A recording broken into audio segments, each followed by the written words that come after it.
Hello everybody and welcome to LA Valley College football here on SportsNetUSA.net. I am Noah Alvarez.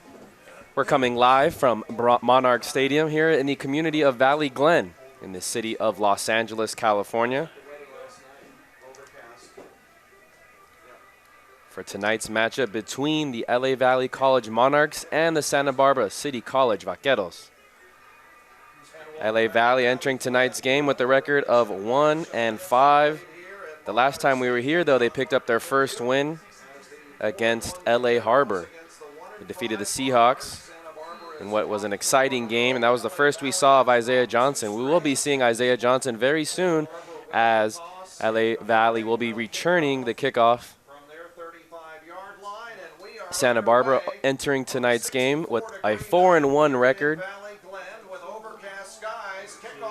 Both teams are in the American Pacific Conference, and this one returned from Jelani Ellison. Ellison got hit at the 45-yard line, and that ball squirted out. Monarchs are looking at the referees, asking whether or not he was down by contact, but obviously they're not going to go and review this at this level of community college play. So less than 10 seconds into the first quarter, Jelani Ellison, a big kickoff returner for this Monarchs team. He has a kickoff return for a touchdown, actually, against Pasadena City College. Both myself and Ryan Osborne were on the call in that game. However, puts the Monarchs in bad position, as now the Vaqueros will start at the opponent's 49-yard line. First pass is over to Ben Partey. First pass was completed to Chase Wells over on this near sideline. Starting quarterback for today's matchup, it's Alex Johnson, the redshirt freshman from Bishop Blanket High School from the state of Washington. He's joined in the backfield with Makai Norfleet. He's the leading rusher for this Vaqueros team. Flanked out to his left is Marcus Ballone. He's in the slot. This is a handoff. There's actually backup running back Ben Partey.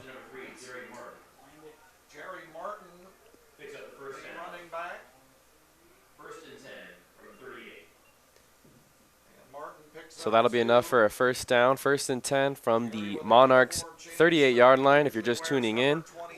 But Martin wearing number 3 tonight. His normal jersey is 26. And he picks up 2 for the first down at the 38-yard line. Handoff to Martin once again, and he's tackled in the backfield. That was good penetration there from the outside. That was the Elijah Hudson coming off the edge. Run up the middle. Martin is stoned for a loss of a yard. LA Valley on defense likes to use a series of linebackers and defensive backs to kind of create pressure. Elijah Hudson started the season as a running back, but just as many of these Monarch players have had to kind of switch around, bounce different positions to one another. However, there are a few names that you should get to know. Richard Graham wearing big number 47. He's over here on the near side rushing. Johnson's going to scoot up, and he's brought down in the backfield. That's going to be a sack on the play. That is David Francis Jr., freshman linebacker from Grant High School.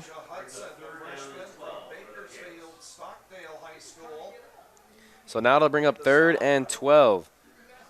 Alex Johnson getting the plays from the sideline. He has 3 receivers flanked out to his left. He has Cyrus Wallace by himself on this near sideline. He's going to look left. It's a screen. Picking up some yards and finally tackled down at the Monarch 28-yard line. That's going to be enough for a first down. That was Joshua Brown. That's a redshirt freshman from San Marcos High School. So 2 first downs already on this drive. One thing LA Valley College has struggled to do this season is get the opposing offenses off the field.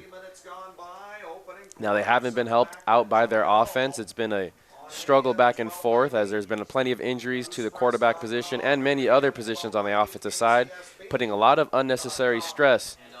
And what they turn over on the opening kickoff is this one. Handoff up the middle to the Monarch 9-yard line, 14-yard line. But it was an opening kickoff return fumble by Jelani Ellison that really put the Monarchs defense in a position that no defense should start the game in.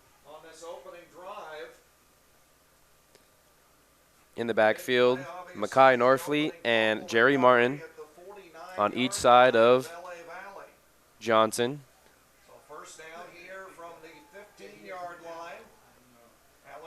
Vaqueros heading from left to right in their white uniforms. Johnson sees pressure, is going to roll out to his left, looking downfield. He has an open man down in the middle back end of the end zone, and that's Cyrus Wallace for a touchdown. He got past the defender over on that side. Looked like it was Don Harrell over in coverage.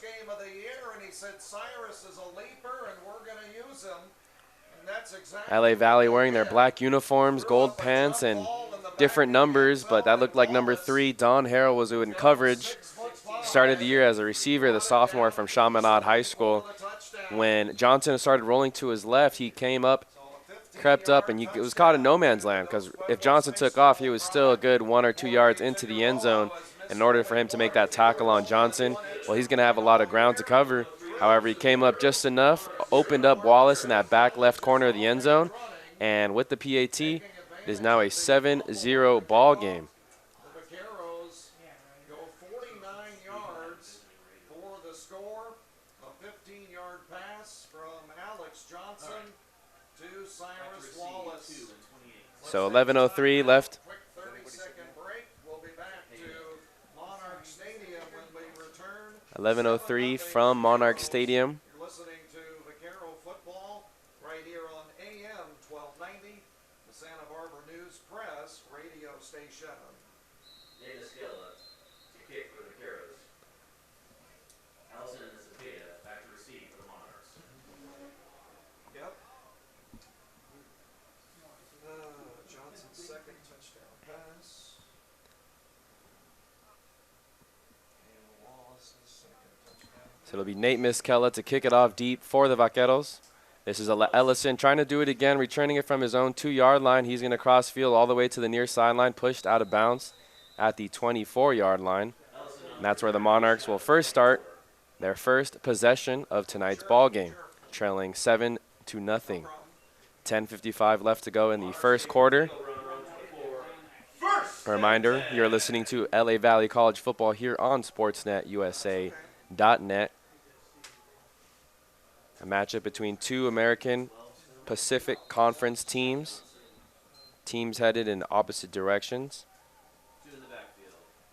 Santa Barbara entering tonight's matchup 4-1, defeating LA Pierce 60-6 last week. Johnson's going to come out, empty the backfield. He's going to throw it up for Fuller Jr. on the near side. A lot of contact. He's pushed and falls out of bounds at the 49-yard. No flag, and that will fall incomplete. In coverage was Barry Buxton. 24-6 win over Glendale. 2nd and 10 from the Monarch 25-yard line. Kickoff return of 24 yards was taken at the 1-yard line. And the incomplete pass from Isaiah Johnson is joined by Jelani Ellison in the backfield. Dallas Martin lined up as a tight end, as well as Demetrius Painter.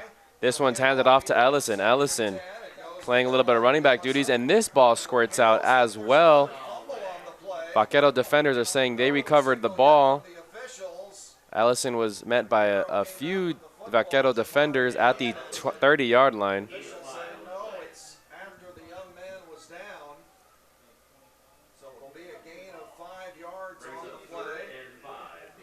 So 3rd and 5, they're going to rule him down by forward progress. 3 receivers out to Johnson's left. If you're just tuning into this season, Johnson originally started the year out as a linebacker for the Monarchs, but due to 3 injuries to 3 different quarterbacks, he's asked to play quarterback. This pass was intended for Dallas Martin. He ran a little hitch route, and this ball tipped off his pads, almost falls into the hands of a Vaquero defender. Dallas Martin was the intended target, and that ball That was Diago Stubbs, who was in coverage. He almost had a chance at the interception. It was a tight window that Johnson was trying to fit that one into. Just to finish the thought earlier, Johnson played quarterback back in high school for Crenshaw and helped the Crenshaw high school team win CIF in Open City Division II back in the 2018 year. This one punted by William Kalanji, and this one is partially blocked. So good field position as Joshua Brown got the penetration on punt return. Kalanji's punt only goes 6 yards, and the Vaqueros will have great field position again, starting at the 36-yard line. A reminder, you are listening to LA Valley College Football here on SportsNetUSA.net. William Kalanji Vaqueros take over on the Monarch 36. has that one go only 6 yards, and Santa Barbara will be set up in beautiful position at the LA Valley. 9:50 left to go here in the first quarter. Santa Barbara City College will start with 2 running backs. They're going to hand it off to Norfleet off the left guard, and he muscles his way all the way to the 28-yard line. Second down and 2 coming up. As I mentioned, the Monarch defense has really struggled to stop the run. They gave up 336 yards to College of the Desert in their third game of the year. And as I mentioned earlier in the broadcast, part of it has been they have been unable to get pressure on the quarterback, unable to fill their gaps responsibly, but also a combination of being put into some bad spots due to their offense and lack of time of possession from their offense. As this is enough for a first down for the Vaqueros. Ball placed at the 23-yard line. Johnson with Norfleet and Martin in the backfield. Wallace, the lone receiver on the right side. 2 receivers flanked out to Johnson's left. Ball on the right hash. Vaqueros heading from left to right. White uniforms, white pants, red helmet for the Vaqueros. Johnson's going to drop back. Flushed out to his right. He tries to throw it to his receiver, Wallace, but he was on the ground. That was Dennis Wallace over in coverage for the Monarchs. Second down and 10 for the Vaqueros. 8:35 left to go here at Monarchs Stadium. The Monarchs are trailing 7-0 to Santa Barbara City College. Game number 2 of the American Pacific Conference play for both these teams. Santa Barbara City College, ranked number 25 in the latest CCC SIA rankings. As I mentioned, 4-1 on the year. Their lone loss came the first week of the season to Allen Hancock College. That was a 17-14 loss. Here's Johnson's throw to Cyrus Wallace. Wallace in the back right of the end zone. He's able to juggle it in and haul it in with one hand. That's a touchdown for the Vaqueros. 13-0 is the score, and the Monarchs are down big early. That was Sean Wilson in coverage over there on the near sideline. It was a beautiful throw from Johnson. Just put enough touch. Wallace wasn't able to get it on the first grab. He actually stuck one big paw up there, tipped it up to himself, and on his way down, he was able to haul it in, maintain control, and both the referees said he was able to get his his feet in bounds. So counted as a touchdown, his second of the evening. PAT is good.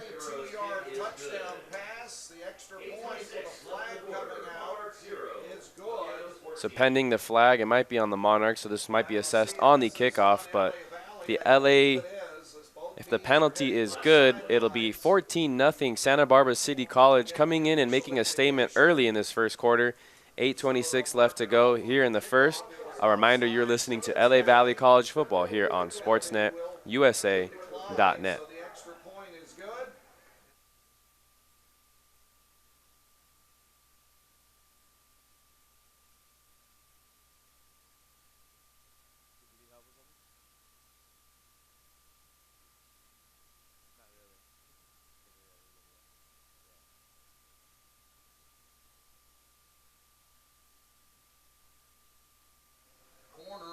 Zone. 8:26 left to go here in the first quarter. We're back here at Monarchs Stadium. I'm Noah Alvarez. Put his second hand to curl it in his chest. Your Monarchs trail 14-0 to the Santa Barbara City College Vaqueros. 14-0 Vaqueros. New returner back deep. That's Dante Coxum returning it for the Monarchs. He's going to take it up the right side. Tackled down at the 25, and a little bit of deja vu as LA Valley will start from their own 25-yard line for the second time in this evening's game. It was Jacoby Seaborn who laid the lick on that special teams hit. Monarchs are led by third-year head coach Lester Towns. Santa Barbara City led by 15th-year head coach Craig Maropoulos. And Santa Barbara City College has been a rather dominant program here in the American Conference side of things. American Division, as Johnson is back at quarterback with Ellison to his right. 3 receivers over to his left. He's going to motion Ellison out. It's a receiver screen for Fuller Jr., and getting there right as Fuller Jr. caught the ball was Barry Buxton. Barry Buxton is a starting corner for the Vaquero defense, and he's been making plays left and right in this evening already. Entered tonight's game with 6 tackles under his belt, 1 tackle for loss. He also has an interception to his name. Last week, one of their receivers had 9 catches for only 6 yards. I've never seen a line like that in my life.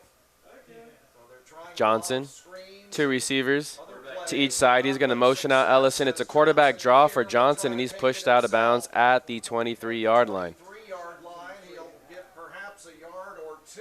Pushing him out was Zach Shipper, one of the leading linebackers for this team. Give one of them back. He actually leads the team in tackles with 30 tackles on the season, 3.5 tackles for loss. The Vaqueros play a very stout defense. They only gave up 6 points to Picks up a yard. L.A. Pierce last week. If you look at the total yardage, they only gave up 166 total yards. Looking to do something similar against the Monarchs tonight. 7:35 left to go. 3rd and 11 from the 24-yard line. Johnson drops back to Martin. Martin catches the ball on the far sideline, but it's going to be about 6 yards too short of the first down marker. 4th and 6 coming up, so that'll bring out the punt unit once again. Tough when your offensive line gives up pressure right away. Johnson was forced to scramble to his right, look down at the field, and all he could see was Martin out in the flats over on that right side. Vaquero defense is really fast. They rallied to the ball rather quickly, and we'll see if Kalanji is able to get this one off cleanly. High snap, Kalanji gonna force to roll out to his left, and he throws it across his body. The receiver was intended Adrian Wallace.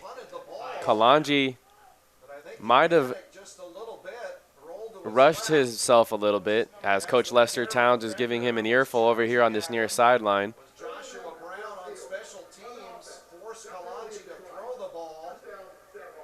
There was a penalty on the Monarchs. It's going to be declined. The Vaqueros will start their ball at the Monarch 30-yard line. So things going from bad to worse. If you're just tuning in, 6:48 left to go here in the first quarter. The Vaqueros are up 14-0 and looking to score again. Players are running onto the field for the Monarchs. This is a handoff, a sweep over to the left side. Quincy Sherman on the handoff picks up 2 yards. Sherman, the freshman from Hillsdale High School over in San Francisco area. Vaqueros go no huddle. They do take their time getting some plays in, but the Monarchs do run a player out. That was Elijah Hudson running out of bounds. And it'll force the Monarchs to take a timeout instead of getting the 12-man on the field penalty. So with 6:24 left to go here in the first quarter, the Monarchs trail the Vaqueros of Santa Barbara City College 14-0. I am Noah Alvarez. You're listening to LA Valley College football here on SportsNetUSA.net. During this timeout break, I did want to thank all the wonderful people here at Monarch Stadium, helping me get set up with the internet, helping me set up with the camera. offering anything that we need, water, snacks, etc., etc. This is the third time I've been here today, and they are a very hospitable staff. First game of the year was against Mount Sac, and it was a rather forgettable game if you're a Monarch fan.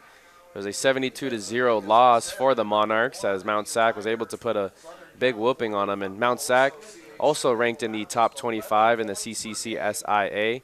They started off the year in the top 10. They're currently ranked tied for 11th at a 3-1 record, as Vaqueros will march back onto the field. Johnson looking to air it out deep once again to Wallace, and nope. Overthrown out of the back of the end zone, so it'll be 3rd and 9 coming up for Santa Barbara City College. The second game we were out here for at Monarchs Stadium was LA Harbor versus LA Valley, and that was the lone Monarch victory of the season. It was a dogfight between both teams, as the Monarchs were able to come out victorious by a final score of 36-31. That was Isaiah Johnson's first game at quarterback. Their defense had a few timely turnovers. They had 2 pick sixes by DK Drayton. Johnson throwing it deep, left side, in the end zone, overthrows Cyrus Wallace. So we've seen it now 4 times already.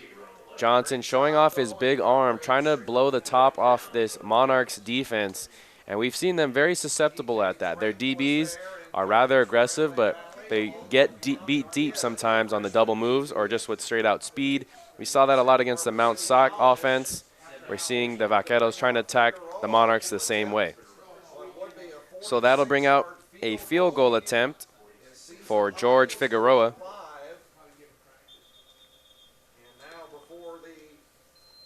Looks like there's going to be either a timeout called or the referees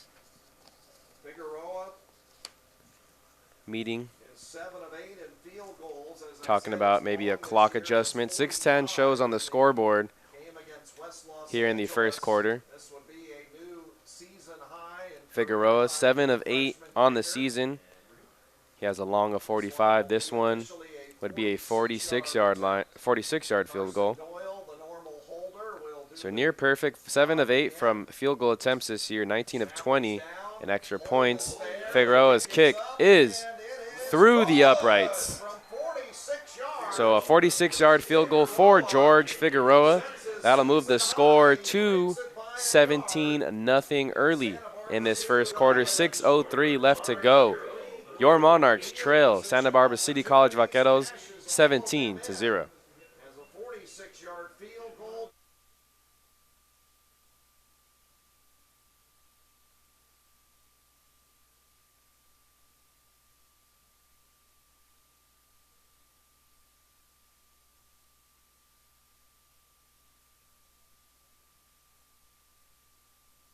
Season, as I mentioned, Figueroa. 6:03 left to go here in the first quarter. You are listening to LA Valley College football here on SportsNetUSA.net. The Monarchs take on the Santa Barbara City College Vaqueros and are down big early on. 17-0 is the score. Santa Barbara is bolted out with 6:03 to play in the opening quarter. Kicking off is Nate Miscella. Back deep to return. Vicente Cepeda. He's tackled and met by a wall of Vaquero defenders at the 15-yard line. So great job by the Vaquero special teams. Getting in there was early on in the season, the Monarchs were able to use their kickoff return unit to get great field position. Despite the loss against Mount Sac, they were able to get more than 30 or 40 yards on each kickoff return. However, that hasn't been the case against this Vaqueros kickoff unit. Props to them and Coach Maropoulos for getting this kickoff unit right ahead of this weekend's matchup. Johnson in the pistol formation. Ellison is a D-back. They're going to hand it off to him on the right side. He's immediately having to bounce it out as he was chased by a series of Vaquero defenders that were able to get penetration.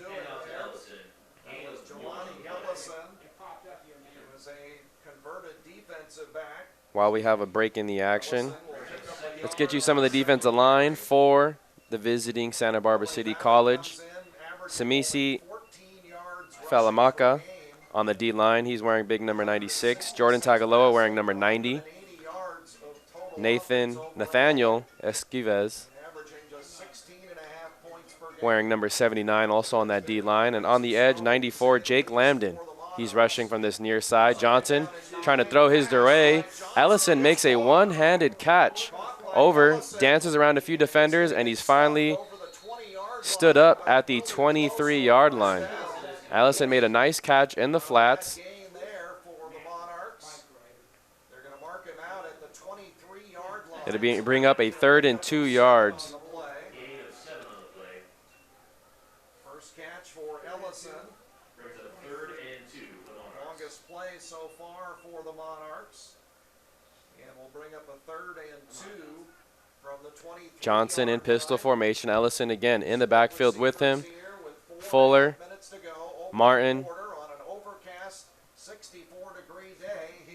and Lawson, the 3 receivers over here on the near sideline. 1 receiver flanked out to Johnson's right. This one to Ellison. He's going to try and bounce it out to his right side, and he is tripped up. That's Lambden coming off the left side. He was able to get penetration. And Ellison down on the field, and that's not what you want to see. We've seen plenty of injuries from this Monarch team here at Monarchs Stadium, believe it or not. As I mentioned earlier in the broadcast, Johnson, the 4th quarterback to take snaps for the Monarchs this season. TK Drain also got some snaps against Santa Ana College. So 5 quarterbacks have taken the field for the Monarchs this season. Ellison was a dynamic kick returner at the beginning of the season.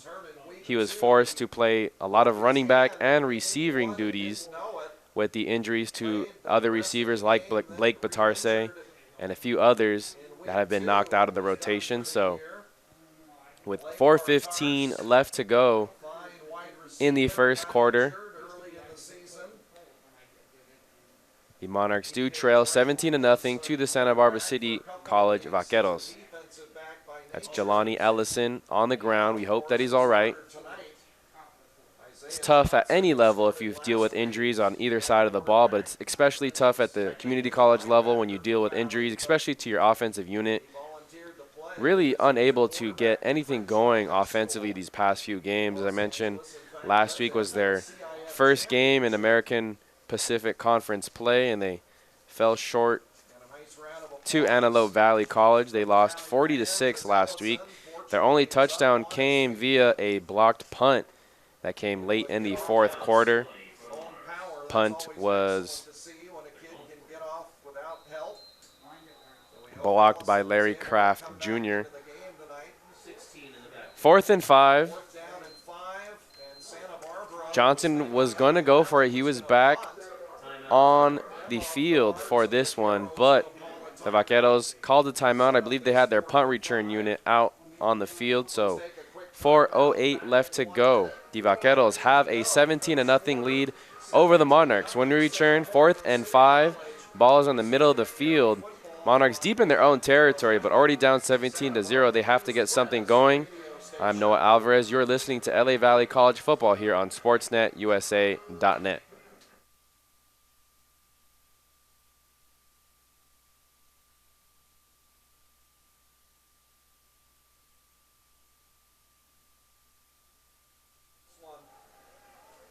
They'll be ready. Okay. William Kalanji back deep, so the Monarchs second-guess themselves, bring out the punt unit, so deep in their own territory, but they're already trailing 17-0. Kalanji, again, dealing with another tough snap, low snap. He's able to get a beauty of a punt off. This might be one of his best of the season. Now, Balan has a lane to run down the left side of the field. All he has to do is beat the punter. He cuts in, and he's finally pushed out of bounds by Richard Graham over at the Monarch 20-yard line. So 4 possessions. All 4 possessions have started for Santa Barbara City College on the plus side of the 50. This one's going to start, to be specific, at the 17-yard line. So already starting in the red zone is the Vaqueros. We'll see what Coach Moropoulos and quarterback Alex Johnson have in store on this drive. They scored on each of their drives. The last drive, however, The Monarchs forced them to settle for a field goal. 3:51 left to go in the first quarter.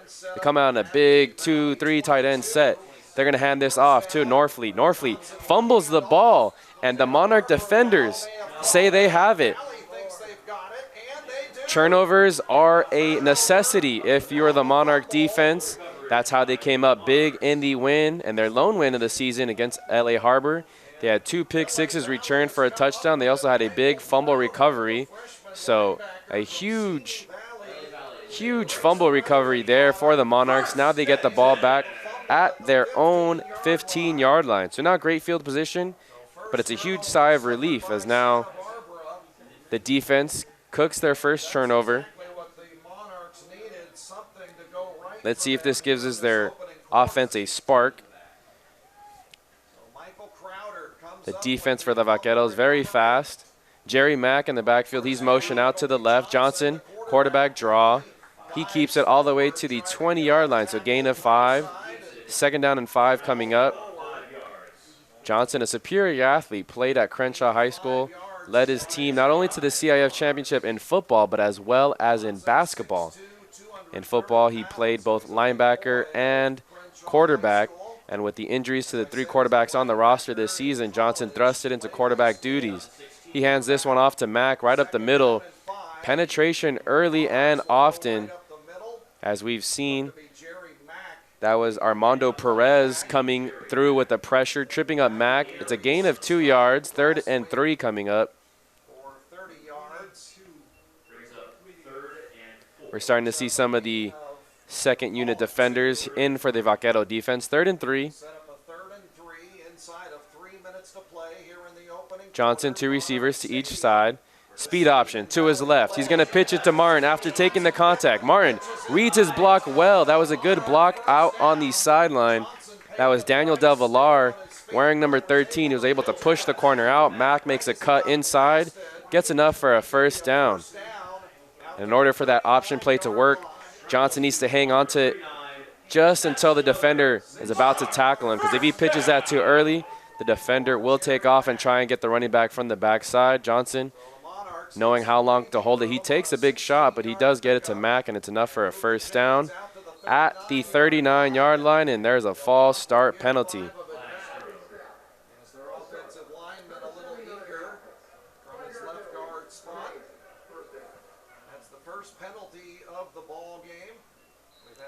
Offensive line has had a few injuries as well this season.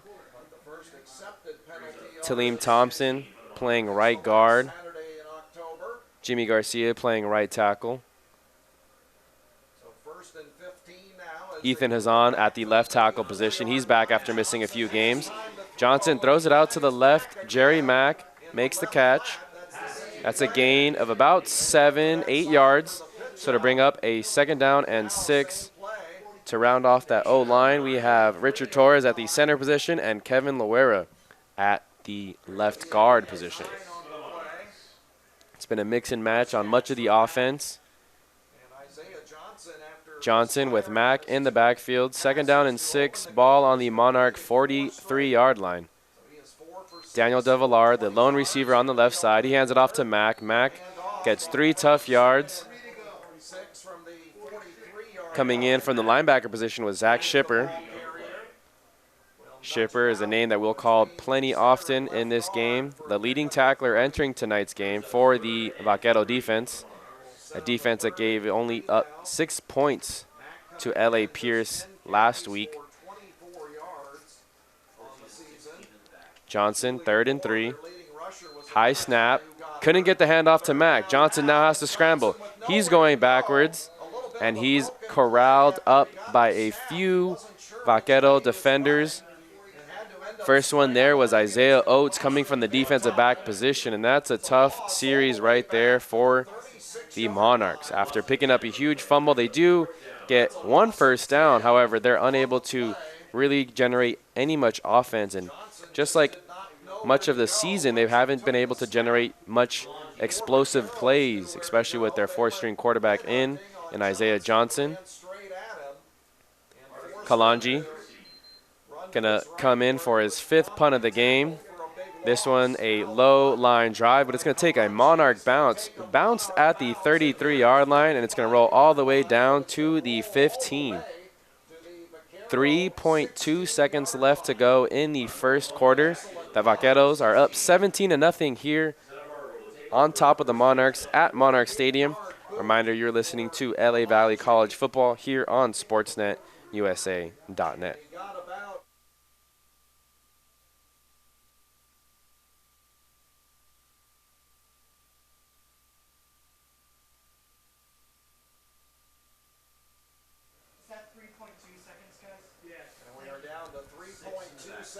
Alex Johnson marches the Vaquero offense back onto the field. 3 receivers to his left, tight end to his right.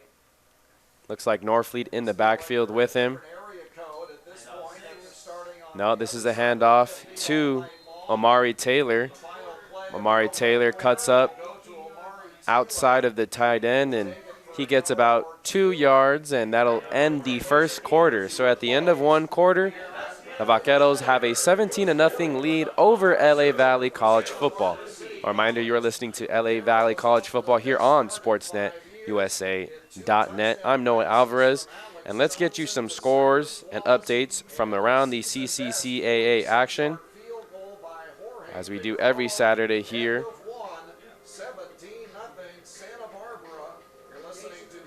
Also some games being broadcasted at SportsNetUSA.net. Hornet football.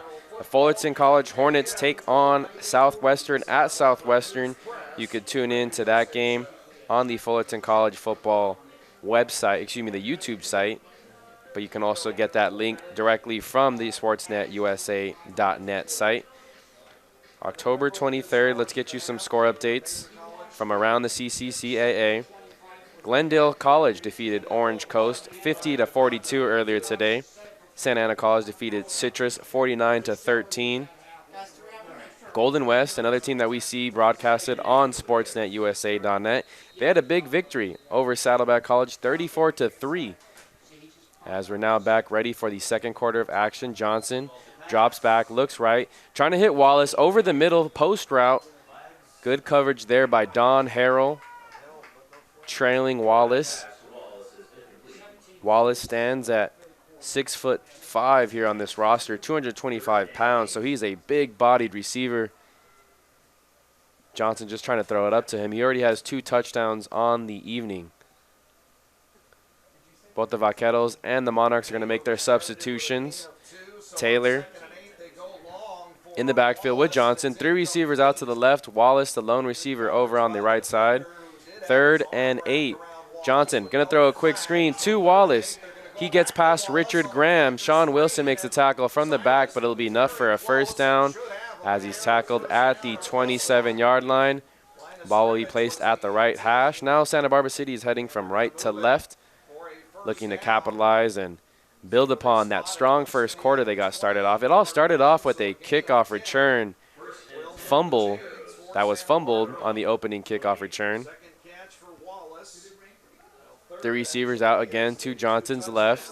Taylor is the running back. 2 down linemen. 4 at the line of scrimmage, and the Monarchs are going to make a sack of Johnson. It was a low snap. Johnson didn't quite get a good grasp on it. He makes the smart decision to just fall on it. And now it'll be 2nd down and 19. Yard to gain now is the the Vaquero 38-yard line. They're currently at the 19-yard line, so 2nd down and 19. Johnson with 2 receivers to each side. Brown and Wells, the 2 receivers over on the left. Prince Inanzala and John Moore, the DBs, over on that side. John Moore is going to blitz off the edge. This one is thrown deep. The intended receiver was Keon Grayer. Again, that was Don Harrell in coverage. Don Harrell getting tested early and often in this game.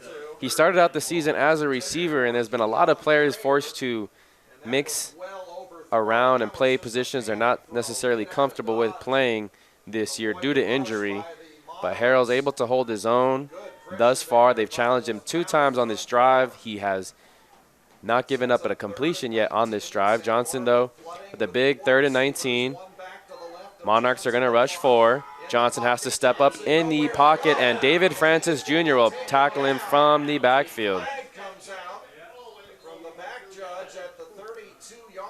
There's going to be a flag, though, thrown in right at the 32-yard line on the far sideline. The referees are going to talk about it, chat it over. 13:26 left to go in the second quarter. This one is going to be marched forward, so it's against the Monarchs. It's a face mask penalty on LA Valley, and that's shooting themselves in the foot. They pinned the Vaqueros back deep on a great punt by Kalanji. They were able to force a 3rd out thanks to that fumbled first snap on Johnson. 3rd and long, and that's a huge break for the Vaqueros, but a huge blown opportunity for the Monarchs defense. As we've mentioned, they've struggled to get off the field in 3rd down situations this year. Johnson now 1st and 10. There's pressure. Richard Graham, the heart and soul of the defense, going to take down Johnson at the 20-yard line. That's a loss of 16 yards. And Richard Graham, one of my favorite players on this Monarch defense. He's a player from Ottawa, Canada. Richard Graham asked to do a lot on this defense, especially to the injuries and lack of defensive linemen. He's been asked to play outside linebacker in the 3-4. Now in this 2-4-5 hybrid look, he's one of the down inside linemen, getting pressure from the inside. Not a very big guy, but he plays with a lot of heart, plays with a high motor. Roster has him at 6'3", 235, but if you look at him compared to some of the other guys on the field, he is a lot smaller, coming from that linebacker position. So after the Graham sack, this is a handoff right up to Taylor. Taylor gets a huge chunk back, but he's tackled at the 33-yard line. So 3rd and 13 coming up for Johnson and company. Substitutions also on the other end for the Monarchs. Vicente Cepeda going to check in for Dennis Wallace. Cyrus Wallace matched up with Prince Inanzala over on this near sideline. Let's see if Johnson wants to attack this way. Johnson's going to look the opposite way.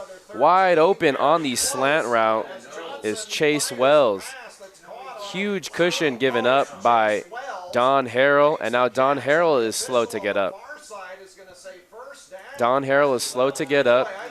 We do not want to see another injured Monarch player.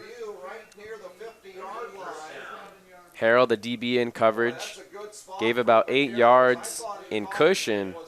So when Wells caught that slant, all he had to do was fall down, absorb the contact, but with forward progress, he was going to get enough for the first down. It's down at the 42-yard line. It'll be 1st and 10 after Don Harrell's attended to by both athletic training staffs. 2 third down conversions on this drive. That's 5 third down conversions for the Vaqueros offense. 5 of 6 thus far on the evening. It's been a series of miscues for the Monarchs. Huge face mask penalty on the previous 3rd down in this drive. Kept this drive alive. It was a face mask away from the ball, too. It was a face mask by a defensive back in coverage, so away from the ball. Good sight to see here if you're watching. Don Harrell going to walk off under his own power.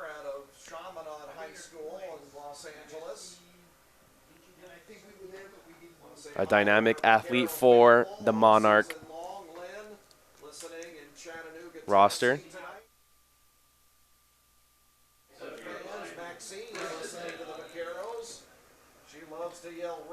So Alex Johnson, 1st and 10.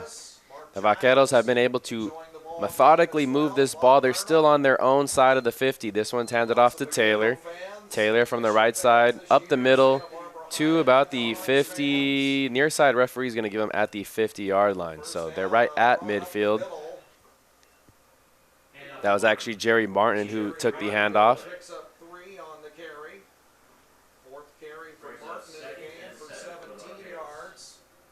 On the field, David Francis Jr., Michael Crowder, Richard Graham, Elijah Hudson, The down 4 linemen trying to create pressure and also fill their running lanes.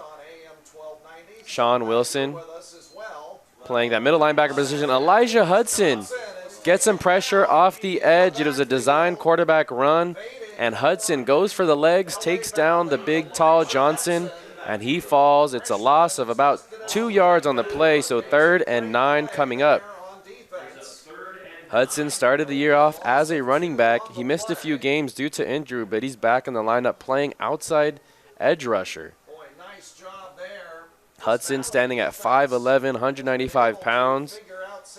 Not the biggest guy, but again, just like Richard Graham, uses his speed, uses his tenacity to get into the backfield. Here's a motion. Johnson's going to fake the jet sweep. This is a catch. Brown, one hand, snags it over the middle, catches it at the 40, and finally tackled down at the 31-yard line.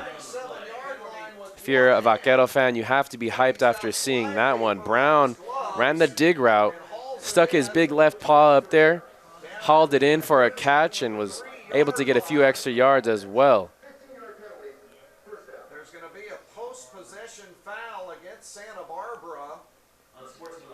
So an unsportsmanlike penalty is called on the Vaqueros after the play. So the first down will still stand. However, do march them back a few yards. The 33 following the play, so it's a 19-yard. So instead of having the ball at the 33-yard line, it'll be now at the Monarch 48. So they're still on the plus side of the 50 after that big catch by Joshua Brown. Johnson now with 3 receivers over to his left. Belon, Wells, and Brown, the 3 receivers over on that left side. Monarchs only have 2 defenders that way. It's going to be another receiver screen for Johnson. Johnson throws it over to Brown. Brown over the middle of the field. He is tackled by Sean Wilson. He comes up with the football as well, and the Monarch defenders are urging the referees that they recover the fumble, but the referees are going to mark them down by contact. So Joshua Brown, after making a really nice catch, almost coughs that one up. 2nd down and 4 coming up for the Santa Barbara City College. His knees certainly were down, and then the ball squirted loose. So good call by the referee. Johnson's going to hand it off. The middle on 2nd down and 4 from the 42, and up the middle to the 40-35. Good enough for a first down. Inside. Forward progress has him stopped down at the 34-yard line. Norfleet, the leading rusher for this Vaquero offense, now has 2 carries on the day.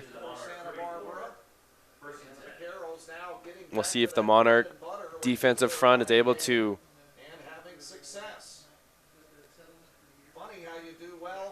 gear down, and they've been able to limit the damage thus far, forcing a field goal on their last possession. 2 possessions ago they forced a field goal. Last possession they got a fumble recovery. We'll see how this drive ends, as it's a read veer option for Norfleet. Norfleet cuts it up the middle, tackled down at the 31-yard line, so gain of 3. Richard Graham and Elijah Hudson on the tackle.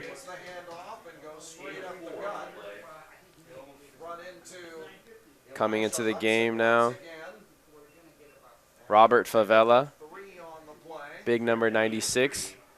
Also coming into the game is 44, Vernon Tucker. Haven't seen PJ Trusty or called his name a lot this game. Wonder if he is injured or unable to play. Johnson now has 2 receivers out. Pressure coming. He's going to be forced to step up. He tries to throw it while stepping up in the pocket. Did he throw that past the line of scrimmage? Referees are going to say no, he didn't. The intended receiver was Luke Johnson. He was sitting right about the 21-yard line. Johnson was forced to run to his right and then try and throw back to the middle of the field where Johnson was sitting. Unable to make that Johnson to Johnson connection. Now Luke Johnson, the receiver on the near sideline. 2 receivers each side for Alex Johnson. Johnson's going to look Luke Johnson's way, and Prince Inanzala tips this one away. So that'll bring up now a 4th and 6. Inanzala had a big interception return for 88 yards against College of the Desert. gave the Monarchs a short field, and they were able to punch it in 2 plays later against College of the Desert. That was their Week 3 matchup. Now 4th and 7, they're going to go for it. 7:31 left to go. Vaqueros on their side of the 50, our Monarch side of the 50, excuse me, and now the Vaqueros are going to think it over, going to take a timeout. Coach Moropoulos going to think things over here on SportsNetUSA.net. You are listening to LA Valley College football here on SportsNetUSA.net. I'm Noah Alvarez, coming to you live from Monarchs Stadium as we have a 4th and 7 coming up. Both Santa Barbara City College and LA Valley play in the American Pacific Conference, but both teams headed in very different directions. Santa Barbara City coming into tonight's game ranked 25th in the latest CCC SIA rankings. They're 4-1. They had a game postponed with Orange Coast College earlier this season, so that's why they only have 5 games under their belt. LA Valley 1-6 on the season. Their lone win was the last time we were out here against LA Harbor. Things have gone from bad to worse this season for LA Valley as they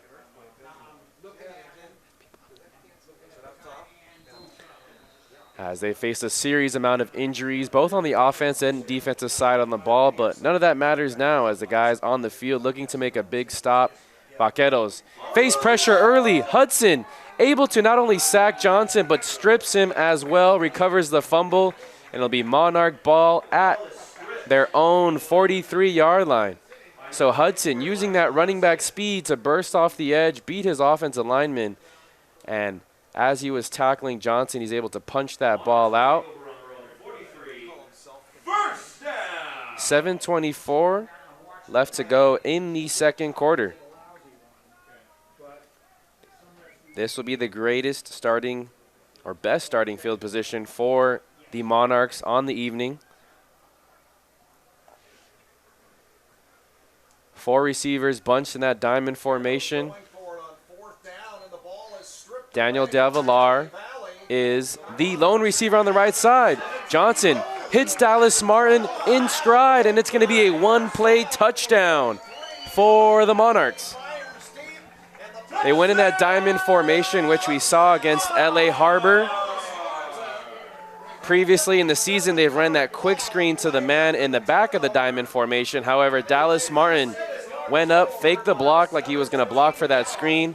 All the DBs on that side bit.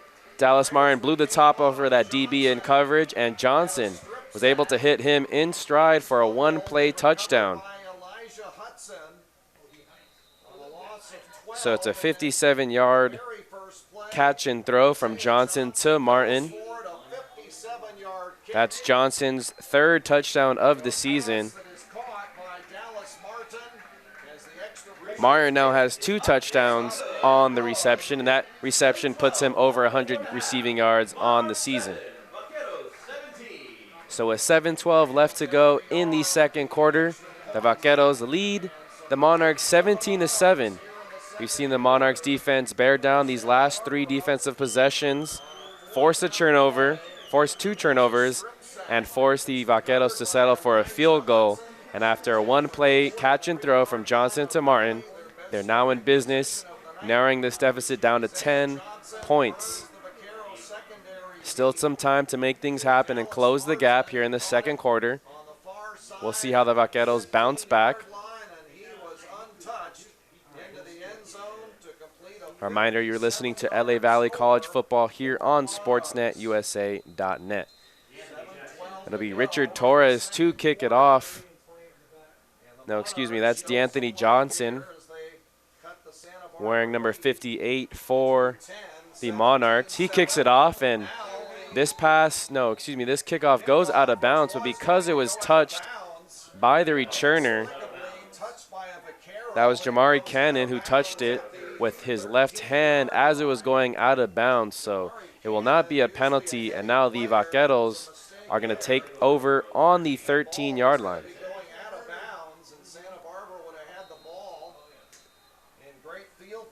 Instead, for some unexplained reason, Cannon trying right on the sideline. So we'll see if the Monarchs can come up with another big stop, force a turnover. They forced 2 already this afternoon, this evening. Not a smart play there. On the defensive line, Favela joined by Richard Graham. Elijah Hudson on the far side. And rounding it off is wearing 57, David Francis Jr. This one's handed off to Taylor. Taylor gonna head up the left side.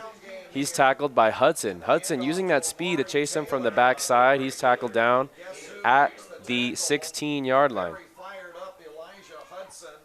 Gain of 3. All over the field here. 2nd down and 7. In the secondary, you have Sean Wilson. You have Jacoby Harvey. Monarchs are so excited over the touchdown. You have Prince Inanzala, the corner on the near sideline. You also have Dennis Wallace playing the slot position. TK Drayton wearing number 6. He's lined up at safety right now. This is another handoff to Taylor. Taylor tripped up. No, that's Martin actually who takes the dive, and he's tripped up from behind. That was Favela who got penetration, as well as Hudson.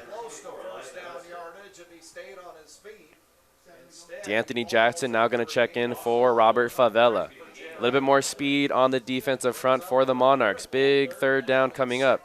3rd down and 6. 6:04 left to go and ticking in the 2nd quarter. The Monarchs get a stop here on the 3rd down. They'll get good field position if the Vaqueros punt. This is a quick pass over to Cyrus Wallace, and it was a comeback route. Prince Inanzala was unable to hang with Wallace as he turned around, made the catch at the 30-yard line. It'll be enough for a 1st down. Good catch and throw, and on those type of routes, you need to have good timing. Johnson showing the good timing with Cyrus Wallace, who has 2 touchdowns already on the evening. The 6'5" wide receiver from Dos Pueblos High School. This one's a handoff to Martin. Martin gets past Wilson, now at the 2nd level of the defense, and he's tackled down at the 45-yard line. Headed from the left hash to the right hash. There was nothing up the middle, so he bounces it out to the right. And Sean Wilson was in good position to make a play from the linebacker position, but just not enough speed as he's able to outrun the defender and pick up enough for a 1st down. So 1st down on back-to-back plays. Martin and Norfleet in the backfield with Johnson. The 2 receivers over here on the left are Joshua Brown and Chase Wells. Johnson making the calls to his offensive line. Johnson, 6-man rush from the Monarchs. He tries to throw it to Cyrus Wallace, and Don Harrell makes a play on the ball. He was definitely hit as the ball was coming in. The referees don't throw the flag, and you got to think maybe it was an uncatchable ball, as this one was sailed about a good 2 or 3 feet above Wallace's head. Now coming into the game is Zepeda for this 2nd down and long. Dennis Wallace will check out. Alex Johnson now has 3 receivers over to his left. Ballone is the closest one to him. He's going to hand it off to Martin. Martin has a lot of room. He's now crosses midfield. He is tackled down at the 24-yard line. It was a quick draw for the Vaquero offense. The Monarchs didn't see that one coming. They rushed 5 defenders, all headed up the field too fast, but that left a huge hole for Martin. Now there's going to be a flag as the Vaqueros didn't make any substitutions. However, the Monarchs chose to make some substitutions, and yep. Usually in college, when the offense makes a substitution, the defense has the opportunity to retaliate and make the proper substitutions to whatever package comes in for the offense. However, the Vaqueros just went no huddle, hurry up. The Monarchs were trying to put some new personnel into the game, and they paid the price. 12 men on the field was the penalty call, so now 1st down and 5 from the 18-yard line. Johnson has 3 receivers to his right. Taylor's in the backfield. And they're going to make – no, it's a false start penalty. So 5 yards, march him right back. That was receiver Keon Greer who jumped off sides. 4:06 left to go, and the clock is ticking here in the second quarter. This drive started all the way back at the Santa Barbara 13-yard line. Cyrus Wallace is the lone receiver on this near sideline. Lining up across from him is John Moore, sophomore defensive back.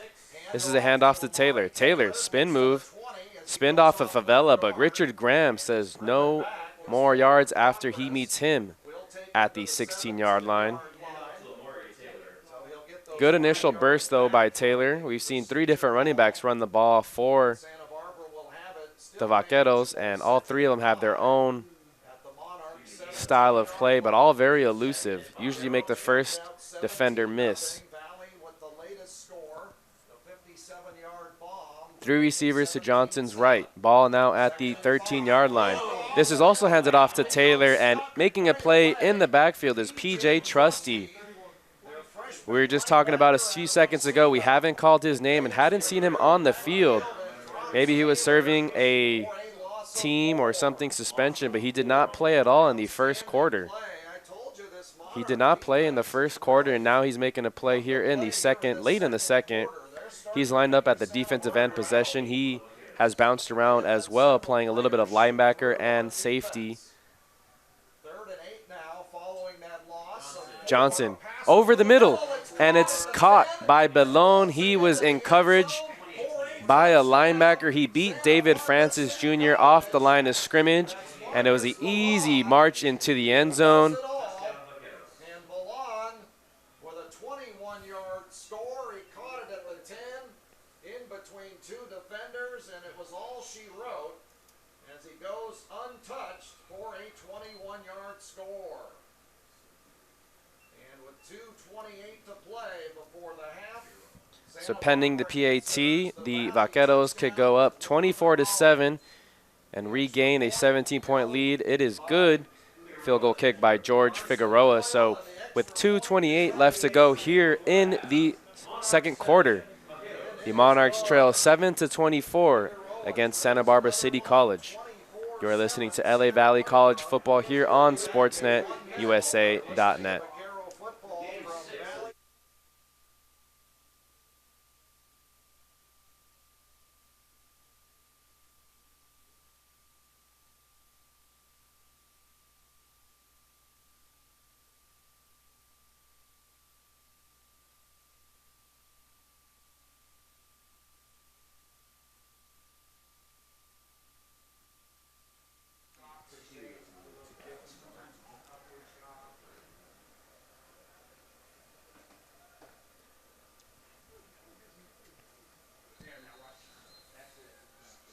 Nate Miskella is set to kick off for the Santa Barbara City College kickoff team.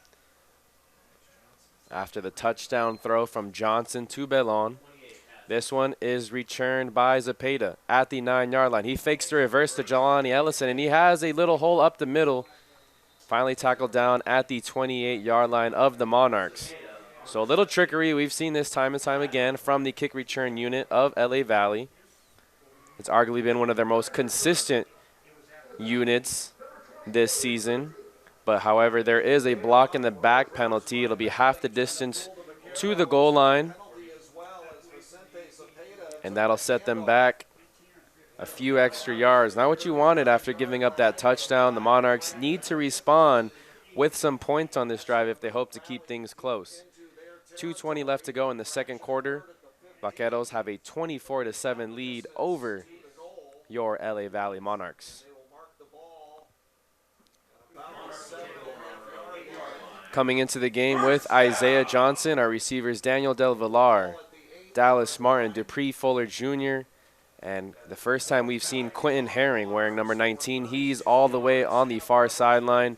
Jerry Mack is in the backfield with Johnson. He's going to swing it out to Mack. Mack, this one is thrown behind him, bounces into a defender's hand, and if that was a backward pass, that would have been an easy touchdown for Barry Buxton. However, it was a forward pass. Mack was ahead of Johnson. The referees do rule that one incomplete, so it's 2nd down and 10 from their own 7-yard line. Two receivers each side. Offensive line for the Monarchs widen their splits a little bit. They motion out Mack to the right side, and it's a quarterback draw. Johnson gets about 1.5, maybe 1 yard. 3rd and 9. 2:01 left to go. And the referees are going to stop time as Lester Towns calls a timeout from the sideline. So with 1:58 left to go, we'll see what LA Valley has in store the rest of this first half as they look to keep things close. You are listening to LA Valley College football here on SportsNetUSA.net. I'm Noah Alvarez. Want to thank again all the wonderful staff in the athletic department who helped me get set up here in this evening's matchup at Monarchs Stadium. A beautiful Monarchs Stadium that is as well. It's a new turf, about 3 years old, that they put in on the campus of LA Valley College here in the community of Valley Glen in the city of Los Angeles, right off the 170 freeway. It's a cool overcast night. It did rain and sprinkle in the Southern California area earlier this morning. However, right around noon, the sprinkles and the rain stopped. There is a lot of cloud cover in the night. However, it is a wonderful evening for football. Not too cold, not too windy, no precipitation.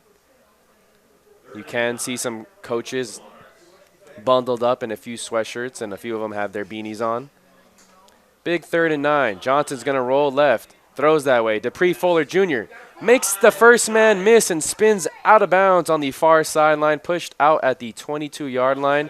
Fuller Jr., I guess you could say, is comparable to Cyrus Wallace for Santa Barbara City College. Big-bodied receiver standing at 6'3", 225 pounds, a sophomore from El Camino Real High School.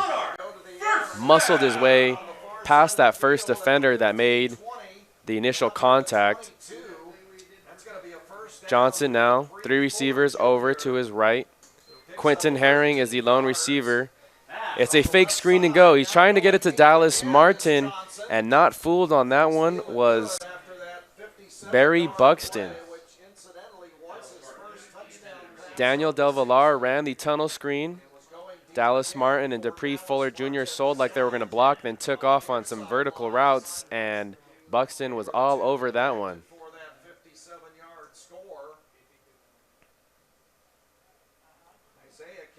Second down and 10. Ball on the Monarch 22-yard line on the left hash. Jerry Mack in the backfield. We have some movement on the defensive front. No penalty called. Out route for Dupree Fuller Jr., and this one is thrown just a little too wide, a little too high as well.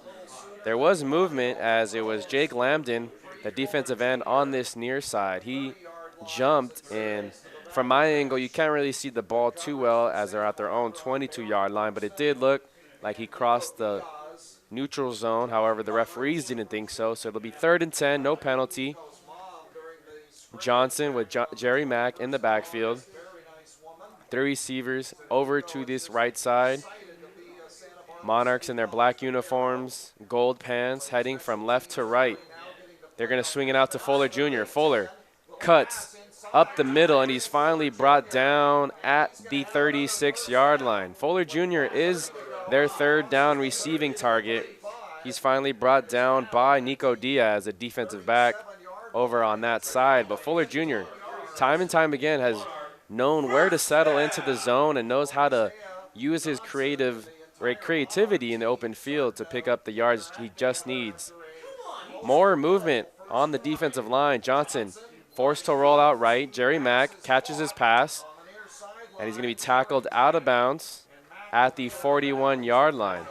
Again, movement on the defensive line. This time it was Luke Wagner who jumped what I thought to be was in the neutral zone. Referees didn't throw the flag.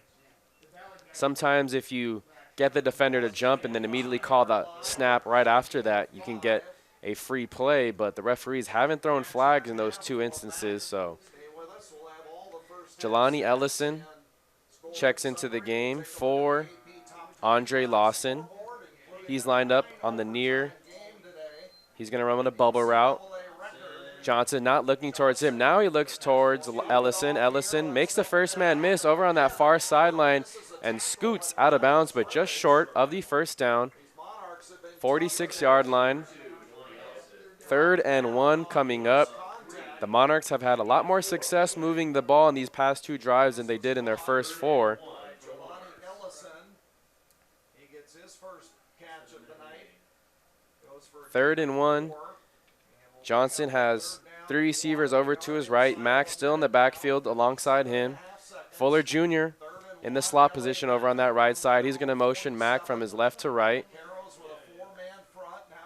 Vaqueros showing blitz. They're going to blitz 5. Speed option to Jerry Mack. He catches the pitch, but he has nowhere to go. Jake Lambden, the first defender there, as well as Nico Diaz was also to come in and clean things up. 4th and 7 coming up. Lester Towns is going to call a timeout, his 2nd timeout of the first half, so he does have 1 remaining. 48 seconds left to go here in the 2nd quarter. We'll see what LA Valley has in mind on this 4th and 7. Like I said earlier at the beginning of this drive that started at their own 7-yard line, they want to get some points on the board if they hope to keep things close. A reminder, you are listening to full LA Valley College football here on SportsNetUSA.net.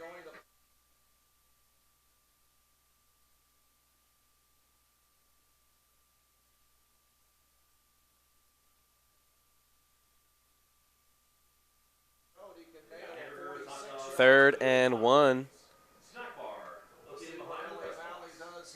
Excuse me, 4th and 7 coming up after that 3rd and 1. Jerry Mack went backwards on that last speed option play, and guess what? They're going to come out in that diamond formation in which Johnson connected with Dallas Martin for a 53-yard touchdown. Diamond formation to the left. Jerry Mack is the man in the back. Johnson's going to look that way. Now he's flushed out to his right. He steps up. He's going to throw on the 1 to Quentin Herring, and he makes the catch at the Vaquero 49-yard line. Huge movement in the pocket right there by Johnson, showing his athleticism. The multi-sport athlete from Crenshaw High School. And did Johnson not get that ball cleanly? He didn't. Johnson rushed up to the line of scrimmage hoping to spike the ball. However, he never really had a good grasp on it. It looked like as he tried to make that attempt to spike it, Santa Barbara quickly rushed onto the ball, and the referees are going to rule Santa Barbara has the ball after that. So sloppy play by Isaiah Johnson. And that's something you might see from a linebacker playing quarterback here for the 3rd time this season. 35 seconds now left to go here in the 2nd quarter. Alex Johnson's going to march back onto the field, and he's going to hand this one off to Norfleet.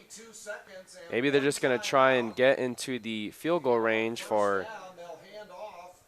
Figueroa, who's already kicked a field goal from 46 yards out on the evening. They burn their only timeout remaining. 2nd down and 5 coming up. Ball on their own 44-yard line. We do have a timeout from Santa Barbara City College. The Vaqueros do lead 24-7 here on SportsNetUSA.net. I'm Noah Alvarez, broadcasting live from Monarchs Stadium. Been a rather entertaining first half. However, if you're a Monarch fan, you're hoping to see a little bit more offense come in the 2nd half. It was a sloppy start to the game as the opening kickoff return was fumbled by Jelani Ellison. 2 plays later, Santa Barbara City was able to capitalize on their first points on the evening, and it just kind of snowballed right after that. But the Monarch defense has put together 4 encouraging defensive possessions in a row. They did, however, give up a touchdown on the most recent possession. A little bit of confusion pre-snap. Johnson going to throw it over to the right side. Don Harrell makes the tackle till the 25, but that was Luke Johnson who made the catch over there. 20 seconds. Remember, in college, the clock does stop when they do move the chains. Clock is now running. Alex Johnson gets a good grip of it, and now he spikes the ball. So a reminder, in college, when there is a first down, the clock is momentarily stopped until the chains are set and the referee gives the ready-to-play signal. That is very different than the NFL rule. Now Alex Johnson's going to march over to the sideline, get the play call from the coach. Norfleet, Martin are in the backfield with him. Cyrus Wallace, the lone receiver, on the far side. Brown and Luke Johnson are the receivers here on the left side. Press coverage here on that near side. Now they back off. Elijah Hudson rushes in to the backfield, and that's a sack. That's a sack. No timeouts remaining for the Vaqueros. And that's going to be the first half. Johnson tries to get a snap off and spike the ball, but there are zeros on the clock, so a very timely pass rush there by Elijah Hudson coming off the edge. He didn't wrap up Alex Johnson. It was David Francis Jr. coming from the middle who actually finished the sack. However, that keeps the Vaqueros off the board right before the first half comes to a close. Here at the end of the second quarter, the Vaqueros have a 24-7 lead over the Monarchs. A reminder, you are listening to LA Valley College football here on SportsNetUSA.net.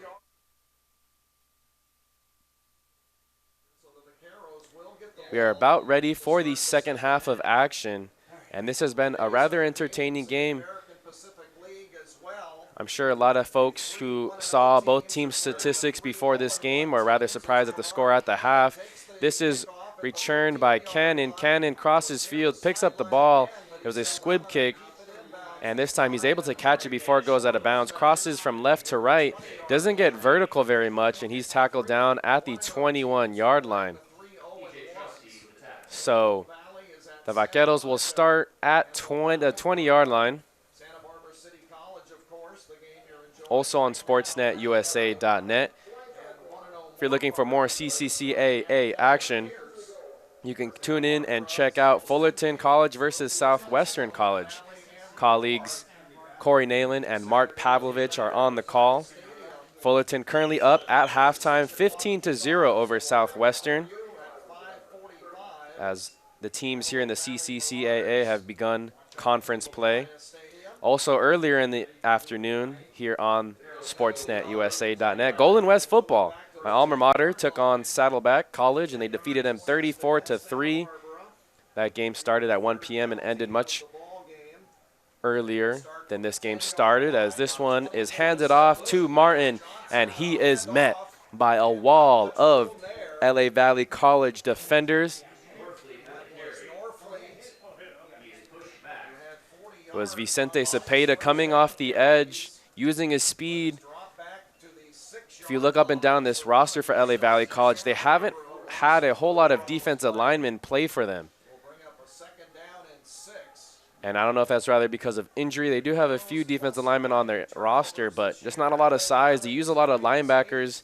I mentioned earlier in the broadcast, Richard Graham, who I like to call the heart and soul of this defense, he lines up at the defensive tackle position and uses his speed.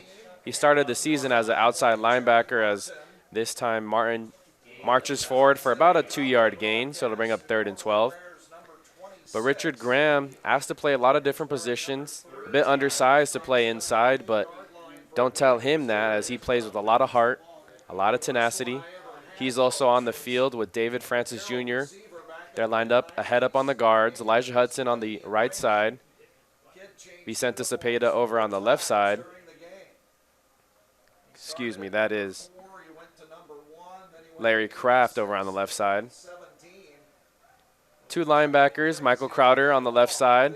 They're going to throw that left way, and they try to link up with David Wells. Alex Johnson's throw is a little too wide, so it's a 3 and out. We just talked about it via halftime.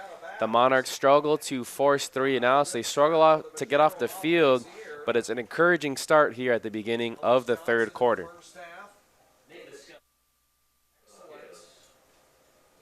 A reminder, you are listening to LA Valley College football here on SportsNetUSA.net. I'm Noah Alvarez. Get the offense going here on this drive. Santa Barbara will punt it away here. Standing deep. Santa Barbara going to punt this one away to Jelani Ellison. Bounces at the 40. Ellison is going to let this one roll. Santa Barbara gets a friendly roll, and it goes all the way to the Monarch 39-yard line. So that is where the Monarchs will begin this first possession of the third quarter. A reminder, you are listening to LA Valley College football here on SportsNetUSA.net.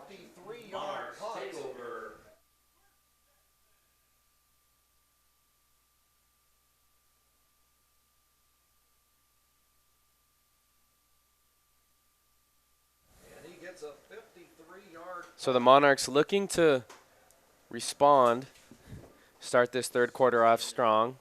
Isaiah Johnson with 3 receivers over to his left. Jerry Mack motions out that direction from the backfield. He catches the running back swing pass, and he is lucky to get back to the line of scrimmage. Mark him down at the 39.5-yard line. So it is going to go for a gain, but the defenders on the right side of the Vaquero defense flying to the football. That was Diago Stubbs cleaning up the tackle. 3 receivers over to the right side for the Monarchs. 12:39 left to go. Ball on the Monarch 40-yard line. And there's going to be some motion. I believe that is Cameron Lewis. Yes, that is Cameron Lewis, who jumped. He was the receiver on the near sideline in that trips formation. Just lost his balance a little bit, looked like. But now it'll be 2nd down and 14, moving backwards here on this drive, not what the Monarchs wanted.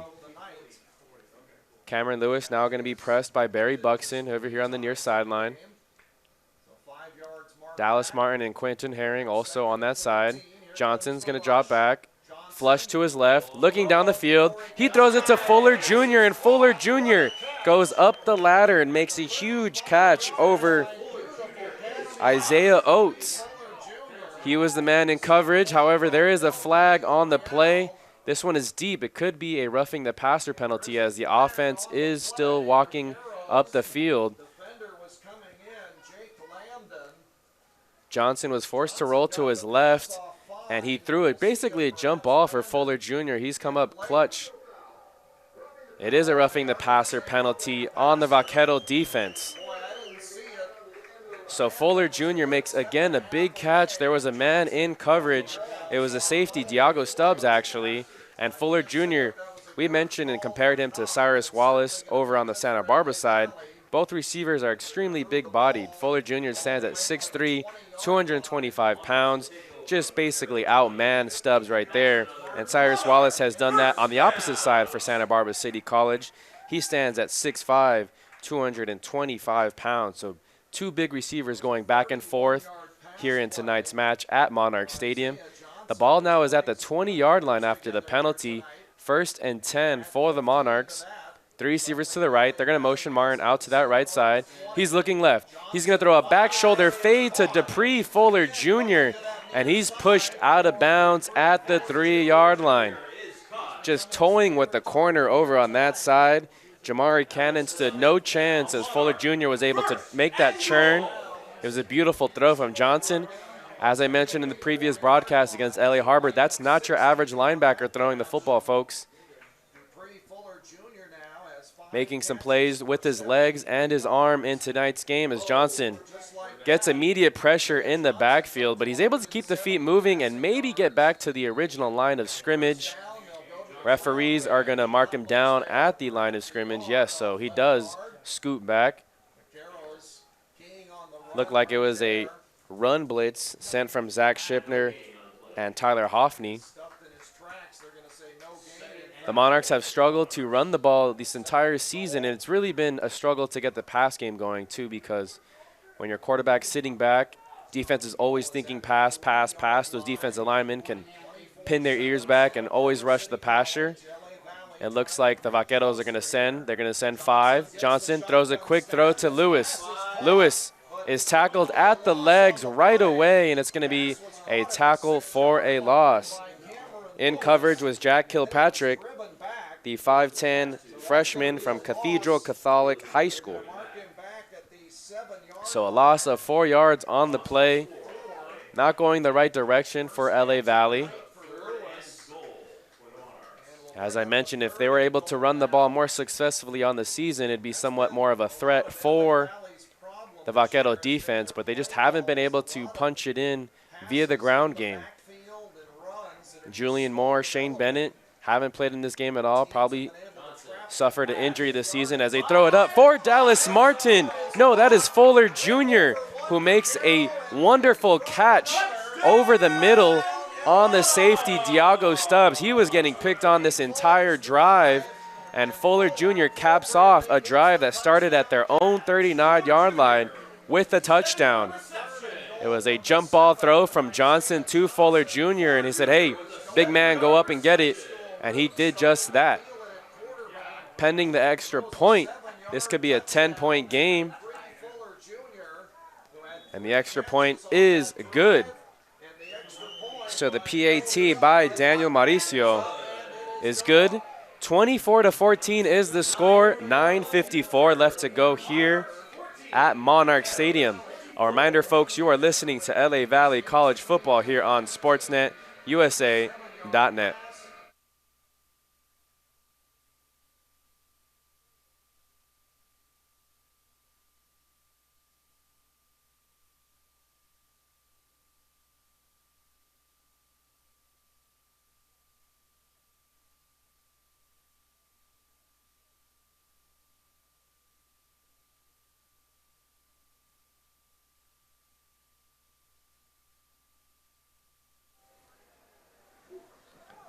Back here on SportsNetUSA.net, I'm Noah Alvarez here at Monarchs Stadium. 9:54 left to go in the third quarter.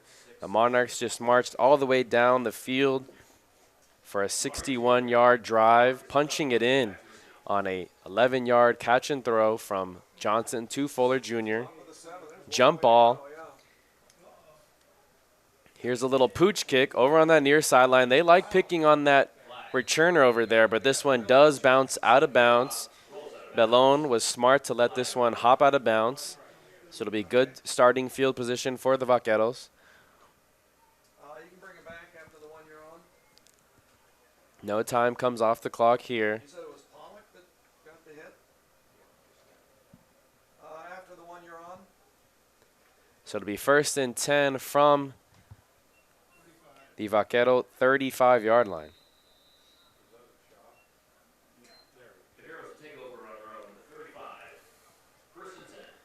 Alex Johnson's going to march the offense back out there.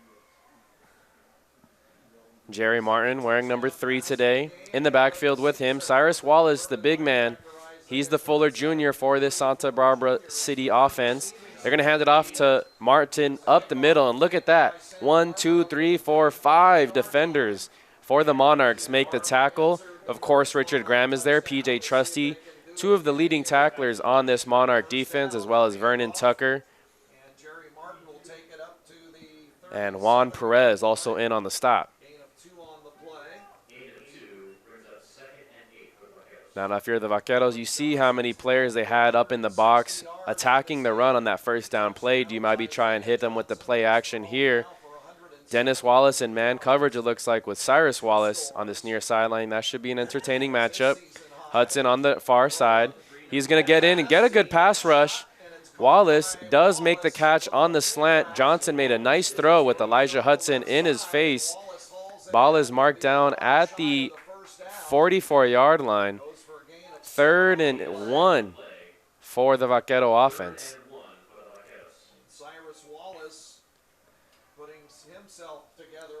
Johnson with 3 receivers to his right. Johnson and Martin in the backfield. Hudson's going to make a play in the backfield and suplexes Martin down onto the turf. That's a loss of 4 yards, 5 yards on the play. And that was an emphatic slam by the former running back.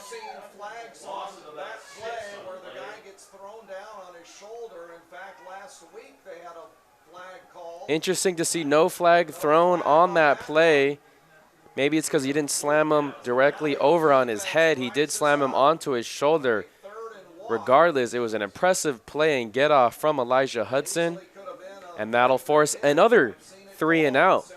2 3 and outs to start this third quarter. And if the Monarchs can find a way to score on this next upcoming drive, they might be back in business in this game. This punt by Miskela is going to be marked out of bounds at the 35-yard line of the Monarchs. That's one thing you can't discredit the Monarchs for, regardless of their record entering tonight's game, regardless of the injuries to both their offense and defensive side on the ball. They do come to battle every time they play in front of their home crowd. We saw it last time we were here against LA Harbor.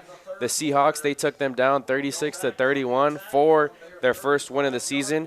They're looking to pick up their first conference win of this season, but they're going to need some points up on this drive. We'll see what they draw up here. Johnson with 7:52 left to go here in the third quarter. 3 receivers to his left. He's going to hand it off to Mack. Mack gets tripped up, but not before he gets 4 yards. That was Zach Schipper on the tackle. That could have been a big gain. Zach Schipper tripped him up. Second down and 6 from the Monarch 39-yard line. Substitution here as Jelani Ellison comes in for Andre Lawson. Shane Bennett was the ball carrier. Cameron Lewis, the lone receiver on this near side. They're going to motion out Bennett to the left side. Again, pass rush forces Johnson to roll to his right. He's going to throw this one out of bounds. Cameron Lewis was the intended receiver, and Barry Buxton was the defensive back in coverage. So 3rd and 6 coming up. Again, this defensive line for the Vaqueros has been putting pressure on Johnson time and time again. Luckily for Johnson, he has a very athletic skill set that allows him to roll either to his left, to his right, and usually he's able to extend the pocket and extend the play.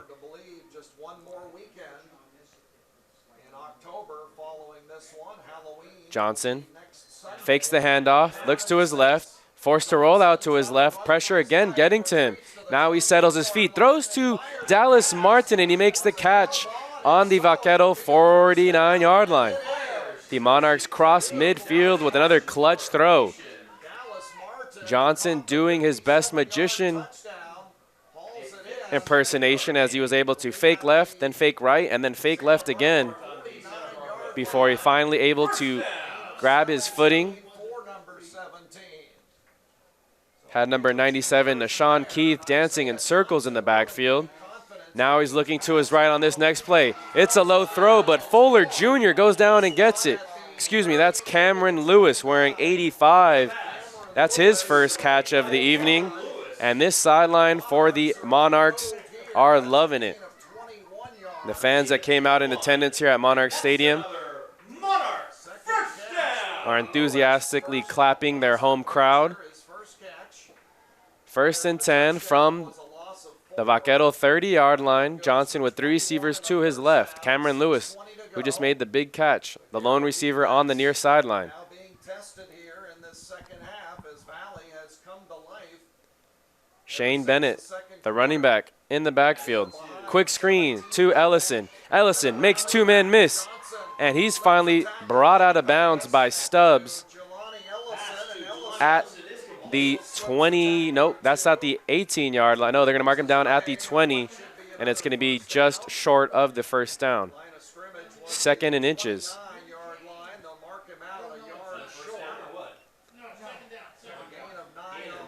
Ellison, Martin, and Lewis, the 3 receivers over here on the near sideline. Johnson getting the play call. Bennett in the backfield. He's going to roll right. He's sprinting. He's trying to get away from the pass rush, and he's going to get enough just for the first down. Walks out at the 18-yard line.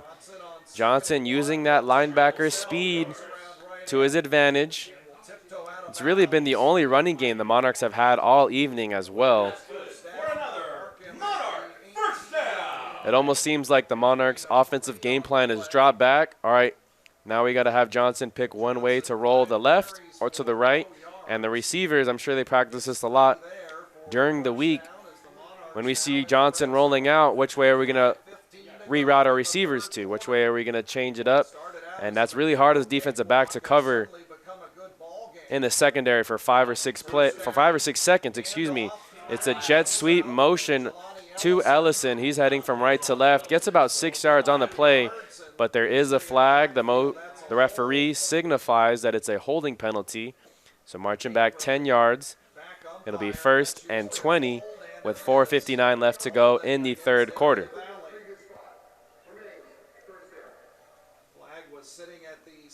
Ellison, one of the many speedsters on this LA Valley College roster. We haven't seen DeAndre Smith tonight. DeAndre Smith is another explosive player. Might be out due to an injury. Fuller Jr. and Cameron Lewis going to be on this right side. Martin and Herring are going to be on the left side. Shane Bennett in the backfield with Isaiah Johnson. Ball on the 28-yard line. 1st and 20. Johnson drops back, steps up, makes the first man miss, throws this one low, and it's caught by Lewis at the 21-yard line. As I mentioned earlier, it's very hard for a defensive back to not only cover the receiver's route, but when the quarterback extends the play just like Johnson does, now it becomes a 6 to 7 to 8 second play versus the 3 to 4 second route that the DB had to initially cover. Very hard to cover, especially in man coverage. And the Vaqueros have been able to get a pass rush with 4 pass rushers on the line of scrimmage. They're all going to slant to the right, forcing Johnson to roll to his left, the defensive left to his right, and Lewis again makes the catch, this time at the 14-yard line. 3rd and 6 coming up. 3:49, and the clock is ticking here in the third quarter. Johnson and the Monarch offense has been moving very methodically here in the third quarter. They trail 24-14, but are threatening to score here once again in the third. This is 4-down territory, so you don't have to get it all back on this play. They're going to motion Jerry Mack. A lot of pressure in Johnson's face. He rolls right. He's just going to have to throw this one away, and no! Lewis on the sideline tiptoes and gets both feet down for a first down. Mark him down at the 8. I thought Johnson was just throwing that ball away. However, Lewis was camped out near the sideline, and he's able to get both feet in bounds. In college, you only need 1, but he said, referee, I'm going to get 2 down for you. And that's a catch. 1st and goal from the 8-yard line. Fuller Jr. now into the backfield with Jerry Mack. He received a few handoffs in the past few games, trying to get one of the better offensive weapons. They're going to hand it off to Fuller Jr. He makes a cut off the left tackle and muscles his way over to the 5-yard line. Gain of 3 on the play. As we mentioned, not much of a run game for this Monarch offense on the season. However, they do use their receivers and their athleticism to try and get some tough yards, and even a yard or gain of even a short gain like that on that last play requires the Vaquero defense to respect the run game at least a little bit. Here, this close to the goal line, as now 2nd and goal from the 5. Johnson gonna fake it to Fuller. Now he's rolling right, and this one is batted down. That is Jake Lambden, who was rushing from that near side defensive end position. Got his hands up. Cameron Lewis was the intended receiver over there on the near side in the end zone. Mack on the field, as well as Fuller Jr., Cameron Lewis, Daniel Del Villar, and Quentin Herring. Fuller Jr., Del Villar, and Herring are going to be in a bunch formation over on the far side. 3rd and goal from the 5. Pressure, forcing him to roll right. This one is tipped away. The intended receiver was Mack. Good coverage there by Kai Singleton.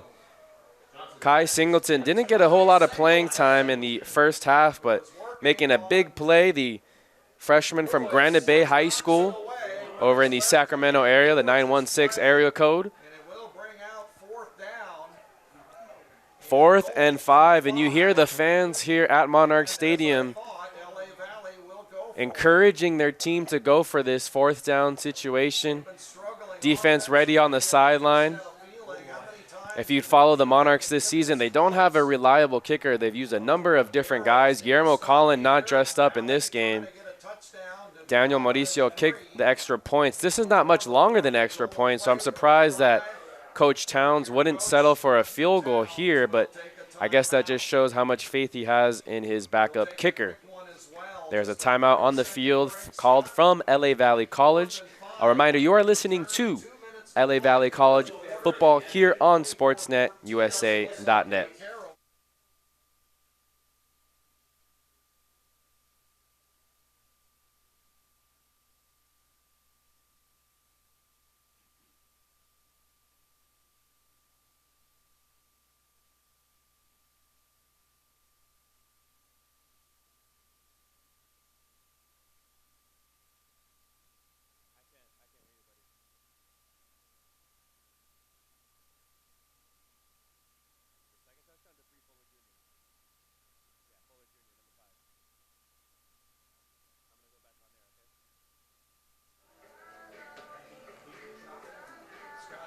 Back here on SportsNetUSA.net, I'm Noah Alvarez. We are here from Monarchs Stadium.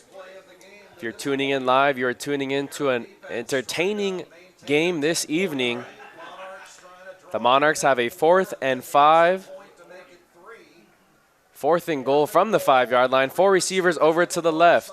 Martin is the point man. They're going to look to the opposite side. Fuller Jr., quick slant, and he makes the catch. 2 touchdowns on the evening on the evening for Fuller Jr., the sophomore receiver from El Camino Real. Muscles his way past the defender. That was Barry Buxton in coverage. He was all over Fuller's back, and we've seen him time and time again make some tough catches with defenders draped all over him.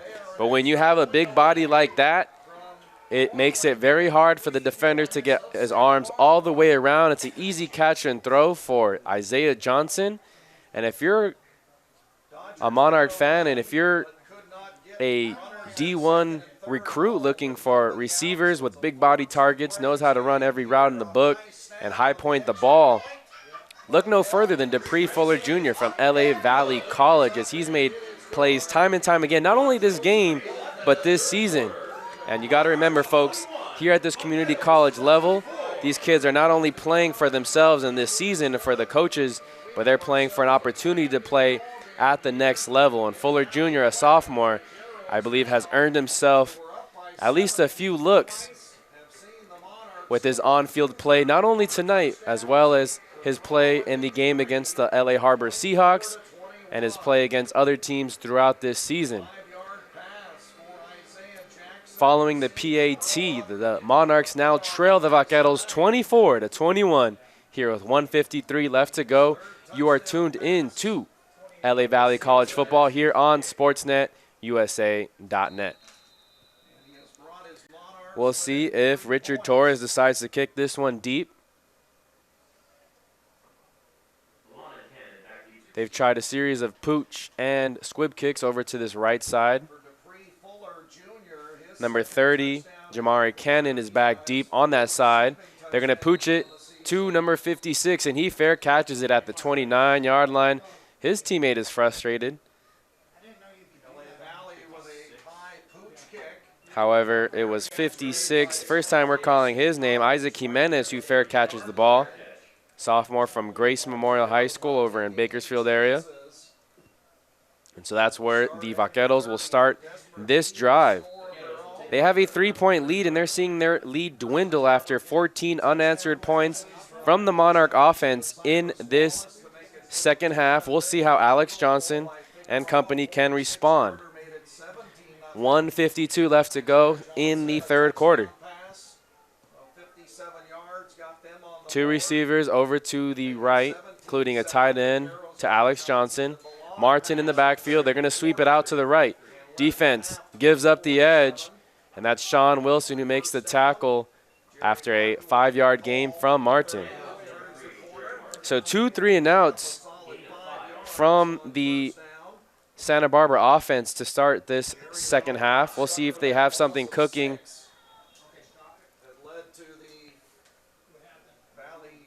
There's a stoppage. Didn't see exactly what the call was. I didn't see a timeout signal for either team.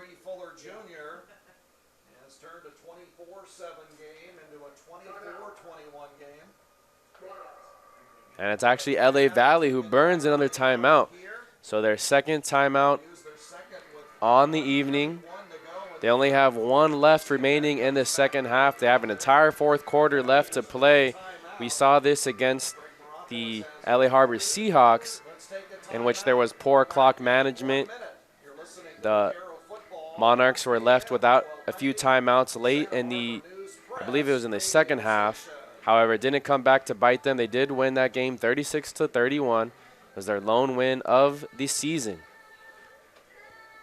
Second down and 5 coming up.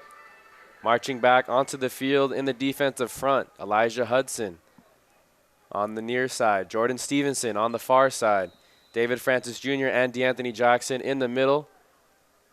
A lot of speed on the field for the Monarch defense. 3 receivers over to Johnson's left. It's another handoff to Martin, and this time he's met in the backfield by DeAnthony Jackson. He makes a tackle at the line of scrimmage.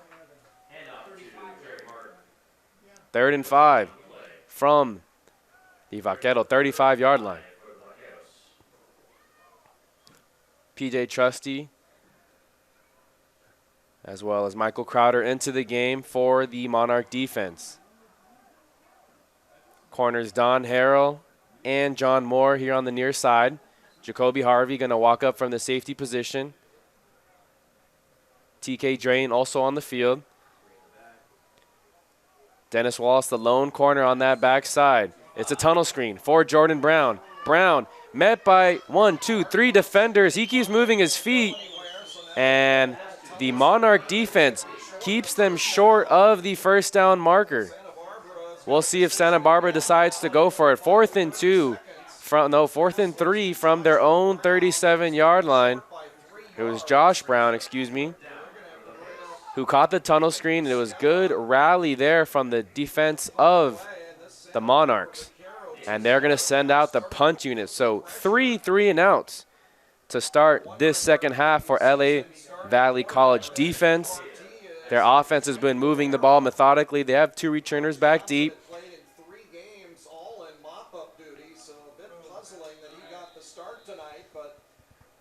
4th and 2 coming up at the end of 3 quarters. Your LA Valley Monarchs trail 24-21 and have scored 14 unanswered points here in the 3rd quarter.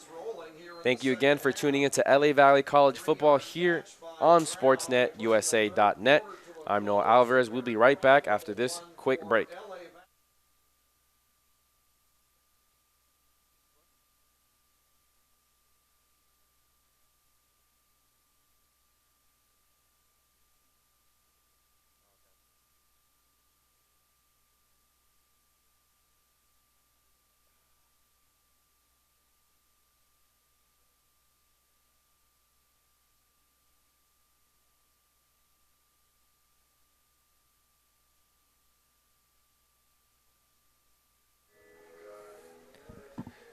Welcome back here to LA Valley College football here on SportsNetUSA.net. 15 minutes show on the game clock here. It's the beginning of the 4th quarter. The Monarchs trail 24-21. Jelani Ellison going to wave for a fair catch. He lets this one roll all the way down to the 13-yard line. So that's where the Monarchs will start this offensive series. The Monarch defense has forced 3 3-and-outs in a row in this second half, and they've scored on both of their drives. One was a catch to Dupree Fuller Jr., and the second, well, it was another catch to Dupree Fuller Jr. He's come up clutch time and time again for this Monarch offense. Isaiah Johnson doing his best quarterback impersonation because, folks, he used to start as a linebacker for the first 3 games for this Monarch defense. Actually led the team in tackles through 4 games into the season. However, asked to play quarterback after injuries to Zachary Chevalier, after injuries to Ezekiel Savage Jr., after injuries to Wesley Shamanga, and looks like Lester Towns is going to have to burn his 3rd and final timeout here in this second half. Not what you would say ideal clock management here. They might have been missing a player. Again, it's so tough at this community college level with the injuries they face. I just mentioned 3 names. Zachary Chevalier opened up the season as a quarterback. He got hurt 2 games into the season. Ezekiel Savage got hurt that first game against Mount Sac. He was out for the season. He was also serving as a team's punter. And then Wesley Shamanga got hurt after the 4th game of the year. We did get to see him in action when they played Pasadena City College. Both myself and Ryan Osborne saw a lot of good things in Wesley Shamanga, but all 3 are injured this point of the season. Isaiah Johnson looking to salvage this team, moving from linebacker to quarterback, played quarterback at Crenshaw High School, helped his team win a CIF title, also played basketball, helped his team win a CIF title there.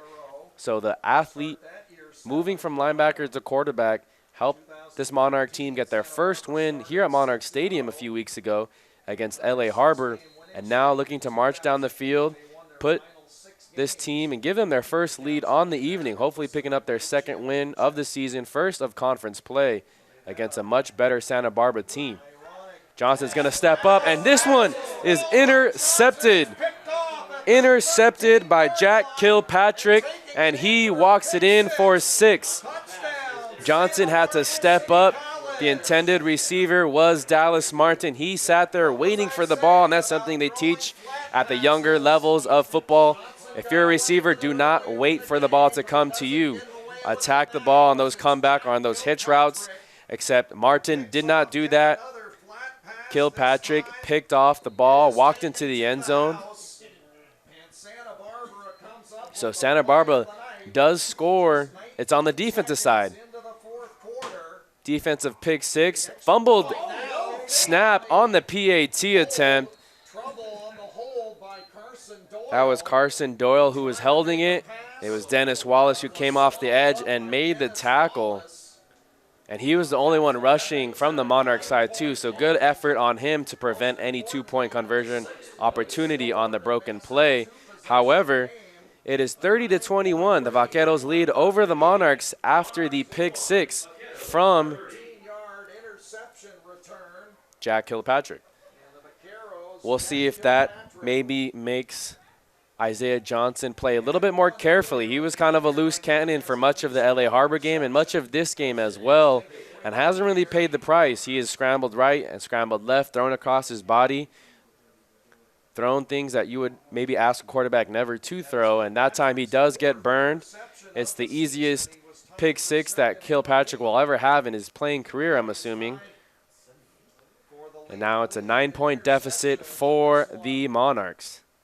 Still plenty of time if you're a Monarch fan. 14:41 left to go in the 4th quarter. No timeouts, however. That's something to keep in mind as we close out this game. Lester Towns forced to call all 3 early here in the second half.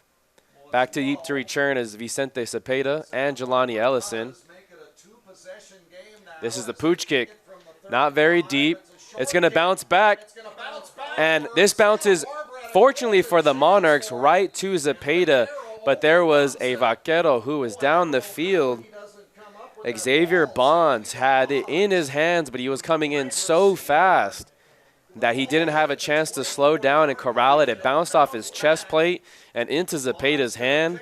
Lucky play there. That could have turned things from bad to worse here in this 4th quarter. Got to attack that ball with a sense of urgency because unlike the punt return unit, as a kickoff return team, if you don't touch the ball, it's a live ball and the kickoff team can recover it and start the ball on offense from wherever they touch it. So despite the break there, 26-yard line for LA Valley College is where they begin this drive. Johnson with 3 receivers to his right.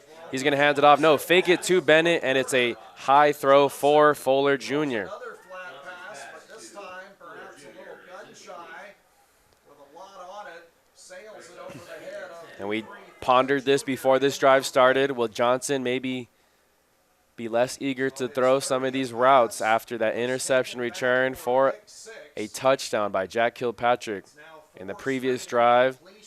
2nd down and 10. Clock stops at 14:35. Fuller moves to the backfield. Cameron Lewis, the lone receiver on this near side.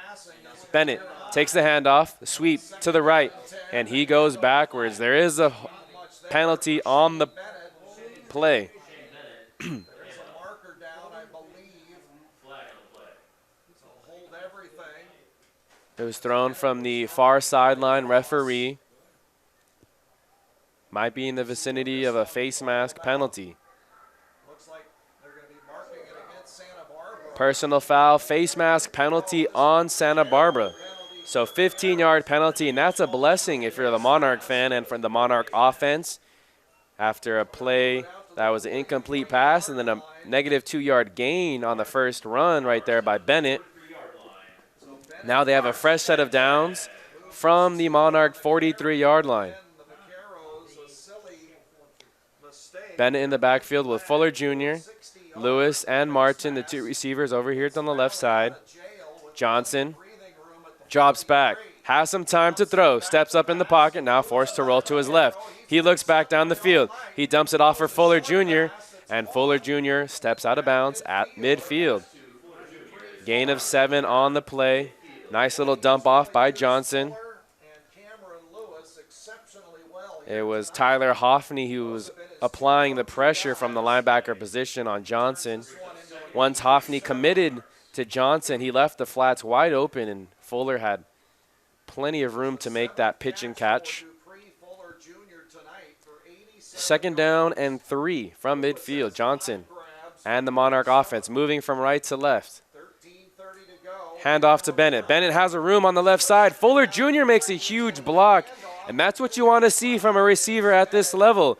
Not only make catches, but make key blocks. And now there's 2 flags thrown after Bennett and Diago Stubbs jaw back and forth. I don't know what was said.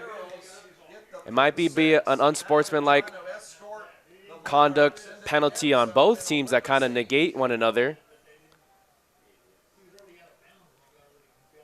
I don't think it was on the late hit. I think it was when they were jawing and got in each other's face. It was rather quickly. So they only do call it on Diego Stubbs, and I'm guessing it was on the hit. Shane Bennett did get in his face after the hit. I thought they were going to call offsetting unsportsmanlike penalties. However, it's just on Diago Stubbs. So costly penalty. 2 costly penalties by the Vaquero defense here. Johnson now with 3 receivers out to his right. He's going to fake it. No, give it off to Bennett. Bennett has more room, and Ellison getting a key block on Buxton downfield. That allows Bennett to get about a 7-yard gain to the Vaquero 20-yard line. The Monarchs are threatening.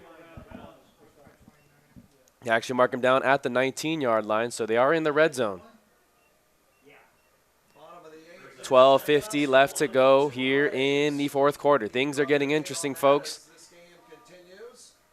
Johnson, 3 receivers out to his right. Fakes the handoff to Bennett. He's going to roll that way. Has a receiver open, throws into some traffic, and that was a dangerous throw, folks.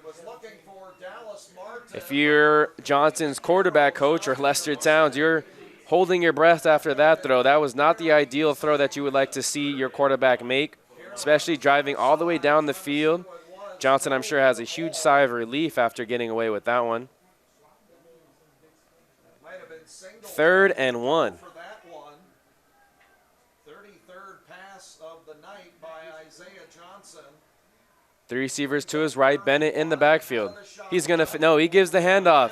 And Bennett muscles his way forward for a 2-yard gain. 1st down for the Monarchs. Shane Bennett, the ball carrier, takes it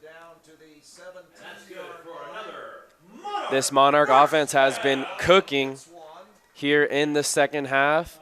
Very encouraging to see after being held to under 100 yards against Antelope Valley College last weekend. 3 receivers to their right. Jerry Mack now in the backfield. He gets motion out to the right. It's a quick bubble screen to that side, and making a big hit is Jamari Cannon.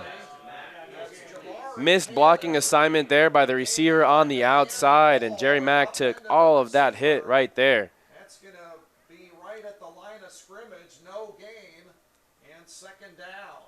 Second and 10. Boy, Jamari Cannon. Second down and 11.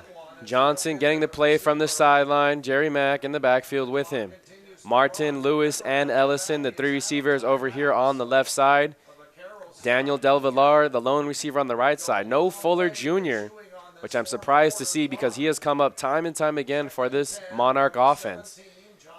You got to assume he's maybe nursing an injury. Johnson throws a comeback to Daniel Del Villar on the far sideline, pushed out of bounds at the 9-yard line. He's actually stayed inbounds, so the clock will still run, 11:05 and ticking. Fuller Jr. going to check in. Jerry Mack.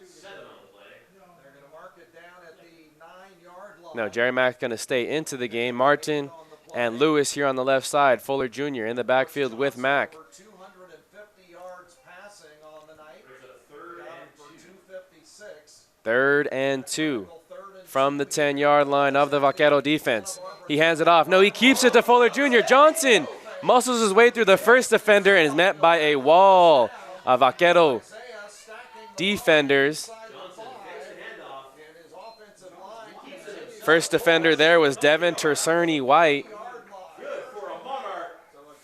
And he's able to keep Johnson away from getting into the end zone. So Johnson faked that handoff really nice to Dupree Fuller Jr. We've seen him time and time again hand it off to Fuller Jr., but that time he decides to keep it and burst up the middle. Same formation, fakes it to Fuller Jr. No, gives it to Fuller Jr. Fuller Jr. keeps the feet moving, but he's going to be stopped short of the end zone. 10:05 left to go here in the 4th quarter, and the Monarchs are inches away from the end zone. Second down and 1, maybe 1.5. The Monarchs punch this one in and get the extra point. They'll be down 2 points to the Vaqueros as there's 9:45 left to go in the 4th quarter. Fuller Jr. and Jerry Mack in the backfield. Dallas Martin, the receiver in the slot on the left side. Fakes it to Fuller Jr. Mack gonna lead a blocker for Johnson, and Johnson scoots near the far sideline and walks into the end zone. Nice use of athleticism. It looked like a triple option play. Fake it to Fuller Jr. Read the defensive end crashing on the play. Johnson has the pitch man in Jerry Mack, but Mack becomes a lead blocker for Johnson. And then Johnson able to tiptoe around the defensive tackle attempt made by Jamari Cannon in for a touchdown. 27-30 is the score. Monarchs trail by 3 pending this extra point. High snap. They do try and throw it, and this is an incomplete attempt. So bad snap there, and Daniel De Villar couldn't handle it. Fuller Jr. was the intended receiver on that PAT attempt, and that's going to make this a 3-point game. So back-to-back struggled by the long snap or by the field goal unit on the point after attempt by both Santa Barbara City College and LA Valley College. And the score is now 30-27 in favor of the Vaqueros. You're listening to LA Valley College football here on SportsNetUSA.net. I'm Noah Alvarez, and you're tuning into a good one, folks. If you're just tuning in, it was a sloppy start to the LA Valley College night. They fumbled the opening kickoff return. That was Jelani Ellison, and right away, 2 plays later, the Santa Barbara City College Vaqueros made them pay.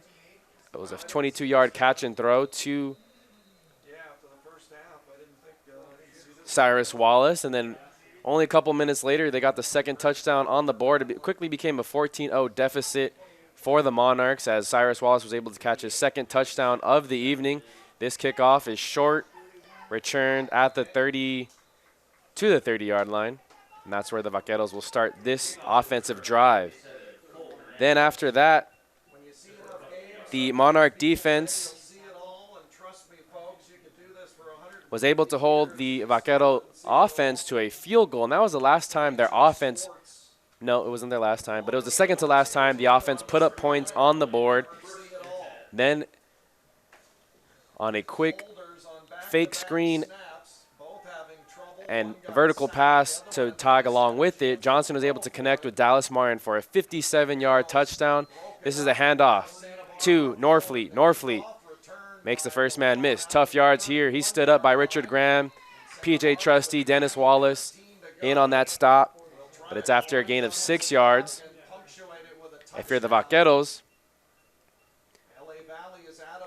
you want to chew up as much clock as you can because LA Valley is out of timeouts. Lester Towns forced to use all 3 of his timeouts before the 14-minute mark of the fourth quarter. Some sloppy special teams and offensive play where they're missing some personnel forced them to burn them early. 3 receivers to Alex Johnson's right. He drops back, looks that way, up the middle. The seam is open, and he underthrows Marcus Bayon, his receiver. Clock will stop. 8:37 left to go now, and that stops the clock. That's a blessing for the Monarchs and their defense. 3rd and 4 coming up.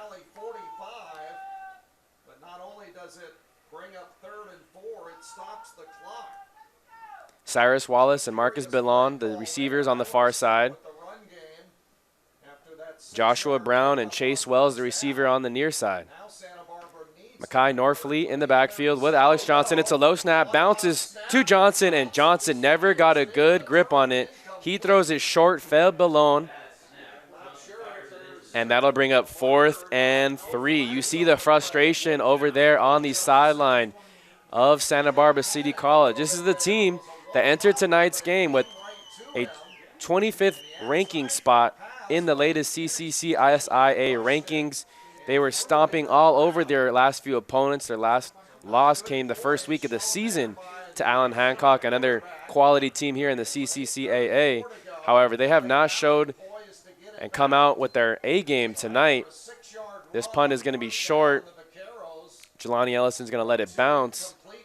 But the Vaqueros have not played their best, especially here in the second half. Their lone touchdown in the second half came via the pick 6.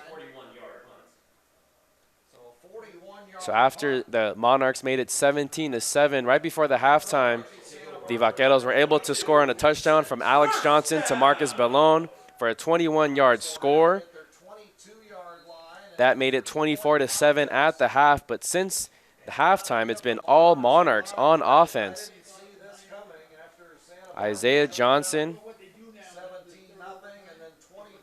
has been able to march down the field methodically. And Isaiah Johnson, folks, if you're just tuning in, he is a linebacker playing quarterback for the Monarchs due to some injuries to their starting 3 quarterbacks this year. Johnson now forced to roll right and just throws it out of bounds. Smart decision there. Johnson doesn't have 0 quarterback experience, but he never played at the community college level quarterback. For him to play at this high of a level, and both their home games this night against Santa Barbara City College and a couple weeks ago against LA Harbor College is really impressive. The speed, the game speed of the offense from high school to community college is a lot different. He did lead his Crenshaw High School team to a CIF championship as a quarterback athlete. This is a low snap, and Isaiah Johnson is lucky to get that one. It's a loss of 7 yards on the play. Bad snap there by Michael Crowder. Excuse me, that's Kevin Loera doing snapping duties today. Richard Torres, a normal center for this Monarch offense, not suited up today. Must be dealing with another injury. Injuries have plagued this Monarch season. Now it's 3rd and 17. 7:40 left to go. Clock is ticking. Johnson has 3 receivers to his left. Johnson Going to be forced to scramble. Oh, somehow pulls a rabbit out of his hat. Cameron Lewis does make the catch, but it's going to be short. Short of a first down, short to the original line of scrimmage. He actually only gets to the 15-yard line, but somehow Johnson was able to squeeze away from 4 defenders closing in on him on the backfield. We've seen him do that time and time again tonight, time and time again versus LA Harbor, and I don't know how Isaiah Johnson does it.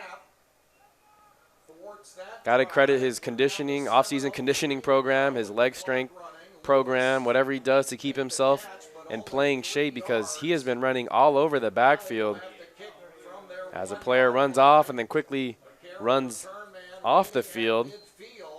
William Kalanji with the punt. Back deep to return is Ballon. Ballon gets tackled by PJ Trusty at the Monarch 47-yard line. So good field position for the Vaqueros.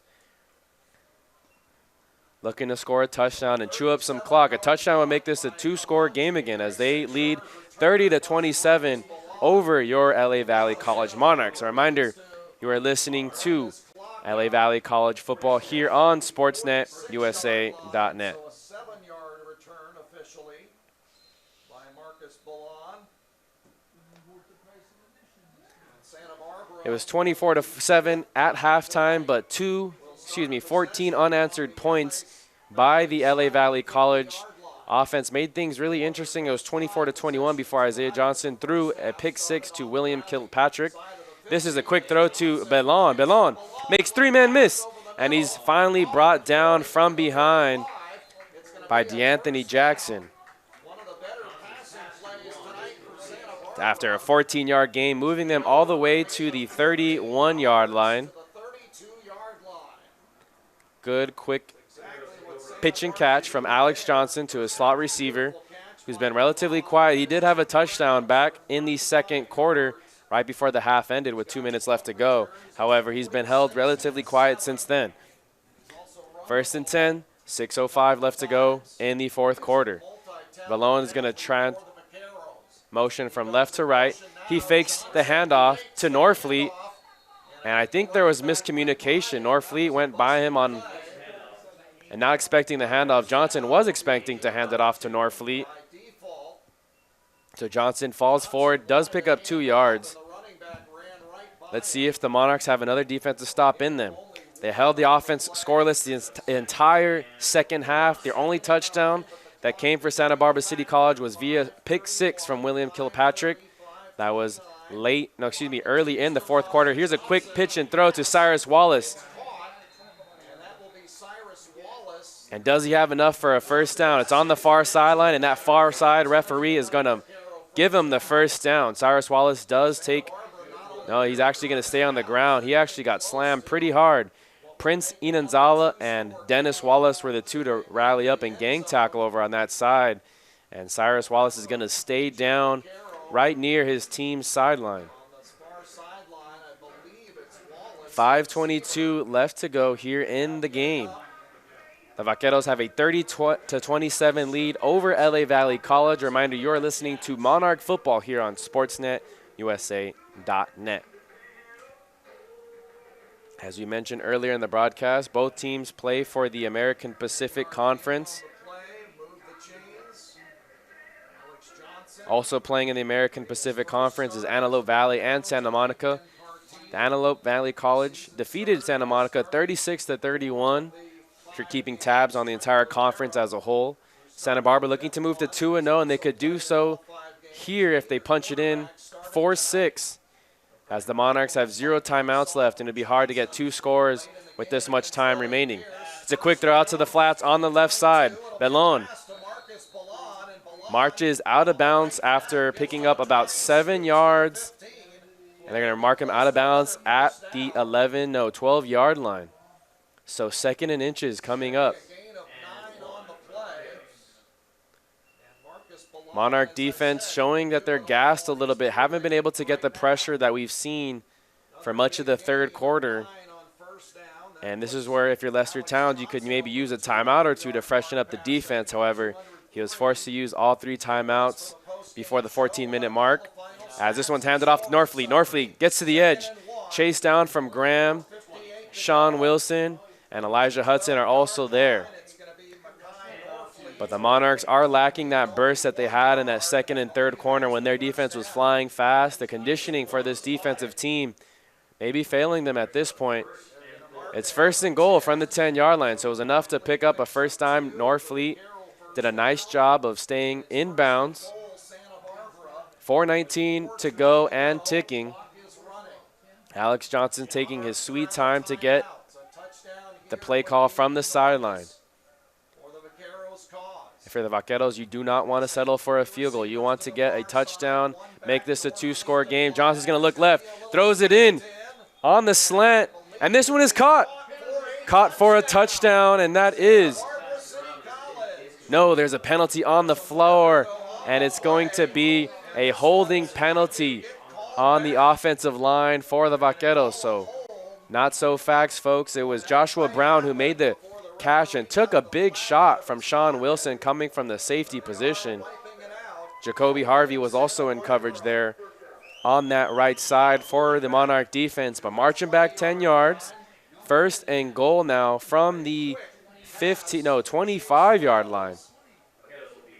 Robert Favela going to check into the game, big number 95. He's on the defensive line with Vernon Tucker, David Francis Jr., and Richard Graham. This is about the time where if you're a Monarch fan, you're hoping Richard Graham can make a big play. He's lined up as a defensive end on the far side.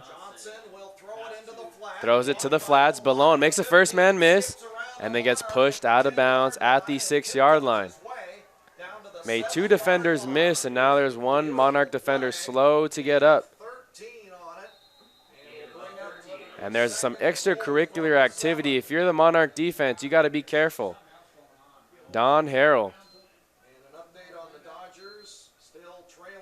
seemed to be very upset with Marcus Ballone, who was able to tiptoe out of bounds. Maybe he juked Harrell and he wasn't too pleased with his move, but if you get a penalty here, that'll be an automatic first down, half the distance to the goal, and that's more time that could be chewed off by this Vaquero offense. So as there's an injured player down on the field, can't see who the number is at the moment, but it's an official timeout for the injured Monarchs.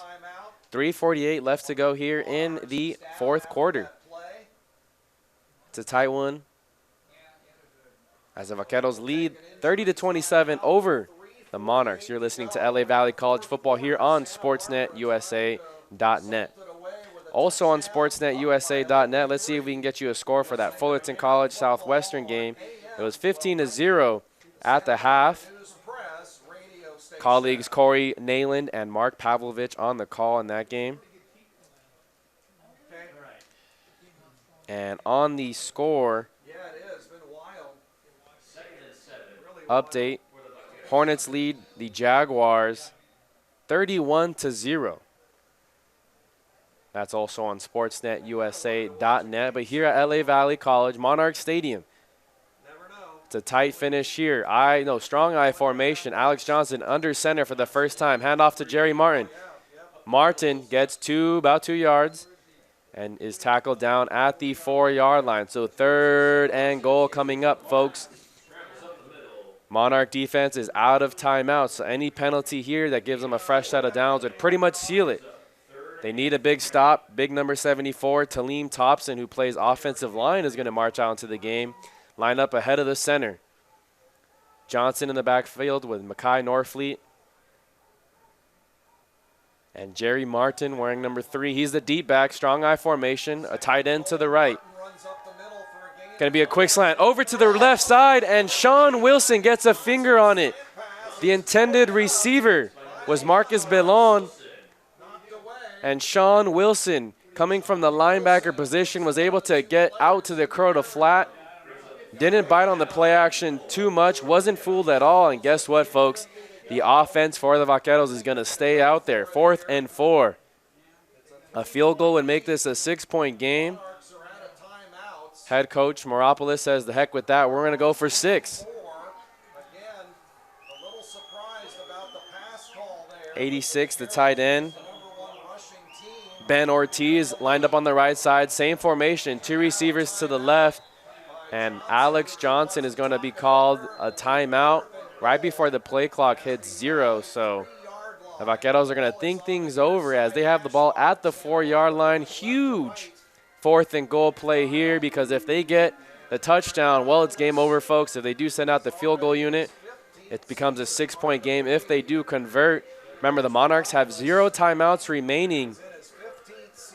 And this has been a very encouraging effort if you're the Monarchs. Coming into this game 1-5 and got blown out by Antelope Valley College last week by a score of 40-6. Really couldn't do anything offensively, but this week, much different story as they've been battling. And for much of this second half, it's been all Monarchs. The only touchdown that the Vaqueros scored in this second half was via pick 6 as William Kilpatrick picked off Isaiah Johnson deep in their own territory, and it was an easy 13-yard interception return for a touchdown. So strong I formation, Norfleet the fullback, Martin the deep back, Bellon and Joshua Brown, the receivers to the right sides of play action. No one's open, and this pass is incomplete. Batted away by John Moore in the end zone. The intended receiver was Joshua Brown, and just like that, folks, it's a first down for the Monarchs offense. The Monarch defense comes up with a huge stops. Play action pass there, and Alex Johnson looked right, looked left, then looked to the middle for his trusty target, Joshua Brown, who's come up with some big catches. And just how you teach it as a defensive back, John Moore had his left hand on the hip. Big right hand came swiping down on the ball. It popped up into the end zone, and no one was there to catch it. So huge 4th down stand, 2:45 left to go. Now the Monarchs are tasked with marching down 96 yards to try and get a touchdown to win this game. Bennett gonna move from right to left. Johnson gonna keep it, run to the left side, steps out of bounds, makes 2 defenders miss, and he's done that time and time again where the defenders look like they have him stopped for a sack or a gain for a loss. However, Johnson's able to sidestep 1 and then 2 defenders and step out of bounds to stop the clock at 2:30. They're actually going to say he didn't step out of bounds, so the clock still rolls at 2:25. 2nd down and 8 from the Monarch 11-yard line. 3 receivers to the right. Fuller's lined in tight. Cameron Lewis down here on the near side. Shane Bennett, the receiver, running back in the backfield. Fuller Jr., quick catch and throw, and he's tackled down at the 15-yard line. Clock stops momentarily while the chains get set. It's going to be a gain of 9. Gain of 9 on the play. Good for a Monarch. First Do the Monarchs have one magical 96-yard drive in them? We'll see. 1:55 left to go. Fresh set of downs. Johnson jumps back, steps up in the pocket, makes the first defender miss, secures the ball, and he's tackled down now at the 24-yard line. Clock will keep running. 1:40 left and ticking. Cameron Lewis, the lone receiver on this left side. Dupree Fuller Jr., Dallas Martin, and Quentin Herring, the receivers over on the right. Shane Bennett in the backfield. Johnson swings it out to Shane Bennett. Shane Bennett can't catch it as there's defender all over in his face. That's good coverage there by Zach Schipper, the leading tackler on this team, the freshman from Vista High School. Making a big play there. Jerry Mack's going to check out. Jelani Ellison's going to check in. Daniel Del Villar is the lone receiver right now on the far side. 1:25 left to go here in this 4th quarter. 3rd and 1. Jelani Ellison, bubble screen to him on the right side. He has a block in front of him.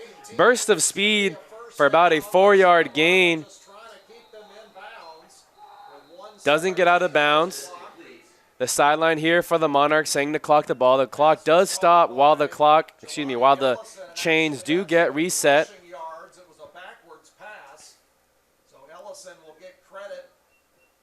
And Johnson's able to get good grip on the ball this time. If you missed it in the first half, to end the 2nd quarter, the Monarchs had a chance to drive down. They were near the midfield. They tried to spike the ball, but Johnson really never got grip of the ball, so they actually ruled it a fumble as the Vaqueros recovered, and they had a chance to score before the half ended. Their attempt failed, but Johnson does a smarter job this time, gets a good grab of it, spikes it. Clock stops with 1:13. Second down and 10 from the Monarch 28-yard line. Ellison in the backfield, 3 receivers flanked out to Johnson's left. Johnson looks middle, steps up in the pocket, rolls right. Fuller Jr. is wide open, crosses midfield, and steps out of bounds at the 47-yard line. Folks, this is going to get interesting.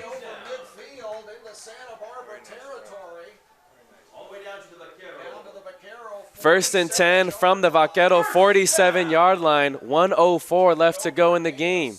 Santa Barbara City leads 30-27. The Monarchs are looking up to muster up a comeback.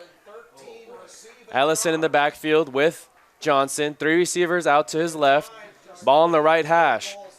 Monarchs heading from right to left, looking to pick up their first conference win.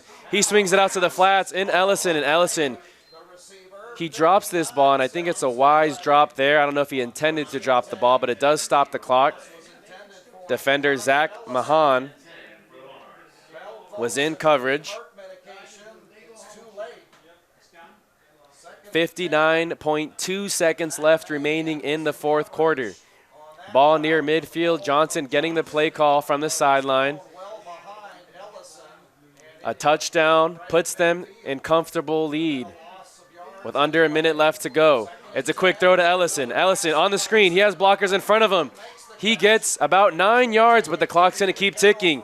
And laying on him is a defender trying to eat up as much time as he can. That's Nashawn Keith. Nashawn Keith did a smart job of just laying on Ellison. Johnson spikes it.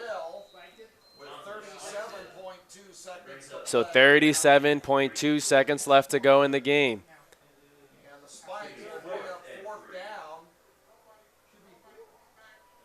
Should be fourth down. They had the completion on second. Spiked the ball on third. Now it's 4th and 2. Remember, if they do get a first down here, the clock momentarily stops to move the chains. Johnson with Ellison in the backfield. 3 receivers out to his right. Ellison, the man of the night. Fuller Jr., the man of the night in the slot. Johnson steps up. He tries to get the ground on his feet, and he's going to get just enough. Tackled down at the 37-yard line. Clock stops with 30 seconds, folks. This is a nail-biter. Johnson quickly gets up to the line and spikes the ball with 26 seconds left. Risky play there by Johnson as he steps up, was facing pressure from the outside. They did a nice job of containing him in the pocket. Usually he scrambles to the right or to his left to extend the play.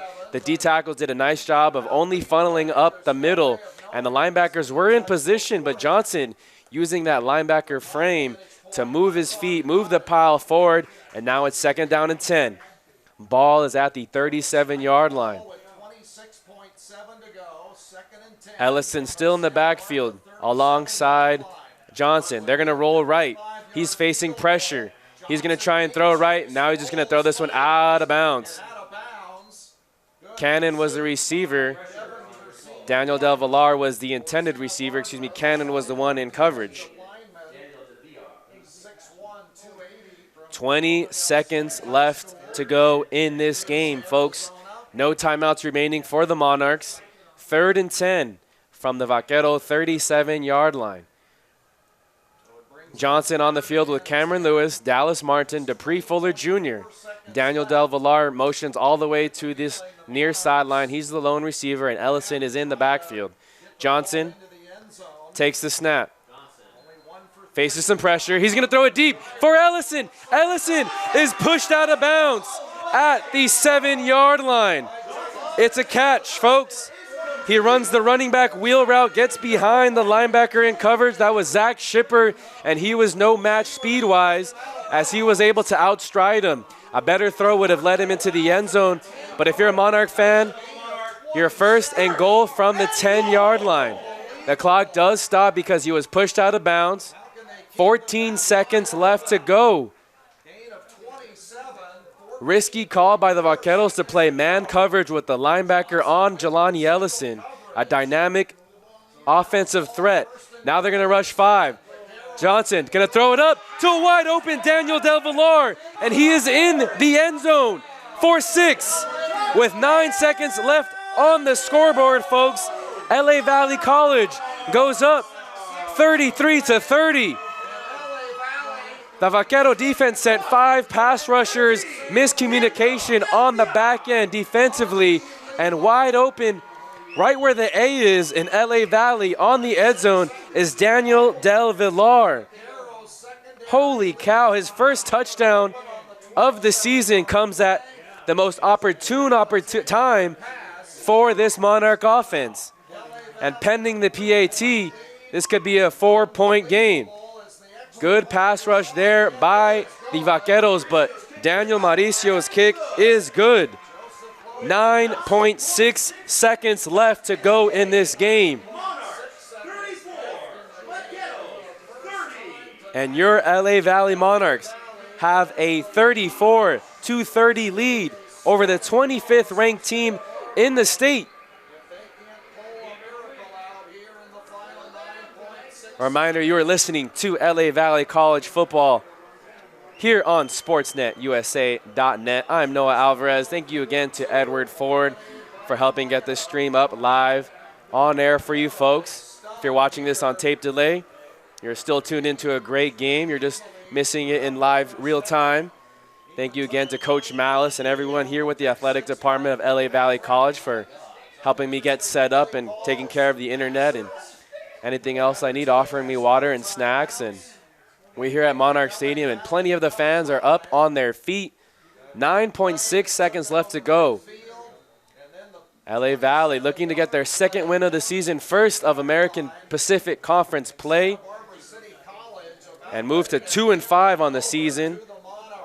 Coach Lester Towns in his 3rd season at LA Valley. This is a pooch kick. It bounces backwards at the 30-yard line. It kicks up. And the Vaqueros are able to fall on it. 5 seconds left to go. We'll see if they add more time. The ball was touched about 7 seconds, and it kept running. 33-yard line. I don't know if the officials... So ball is on the 33-yard line after LA Valley marched down the field for 96 yards. And the drive was capped off by a touchdown from Isaiah Johnson to Daniel Del Villar.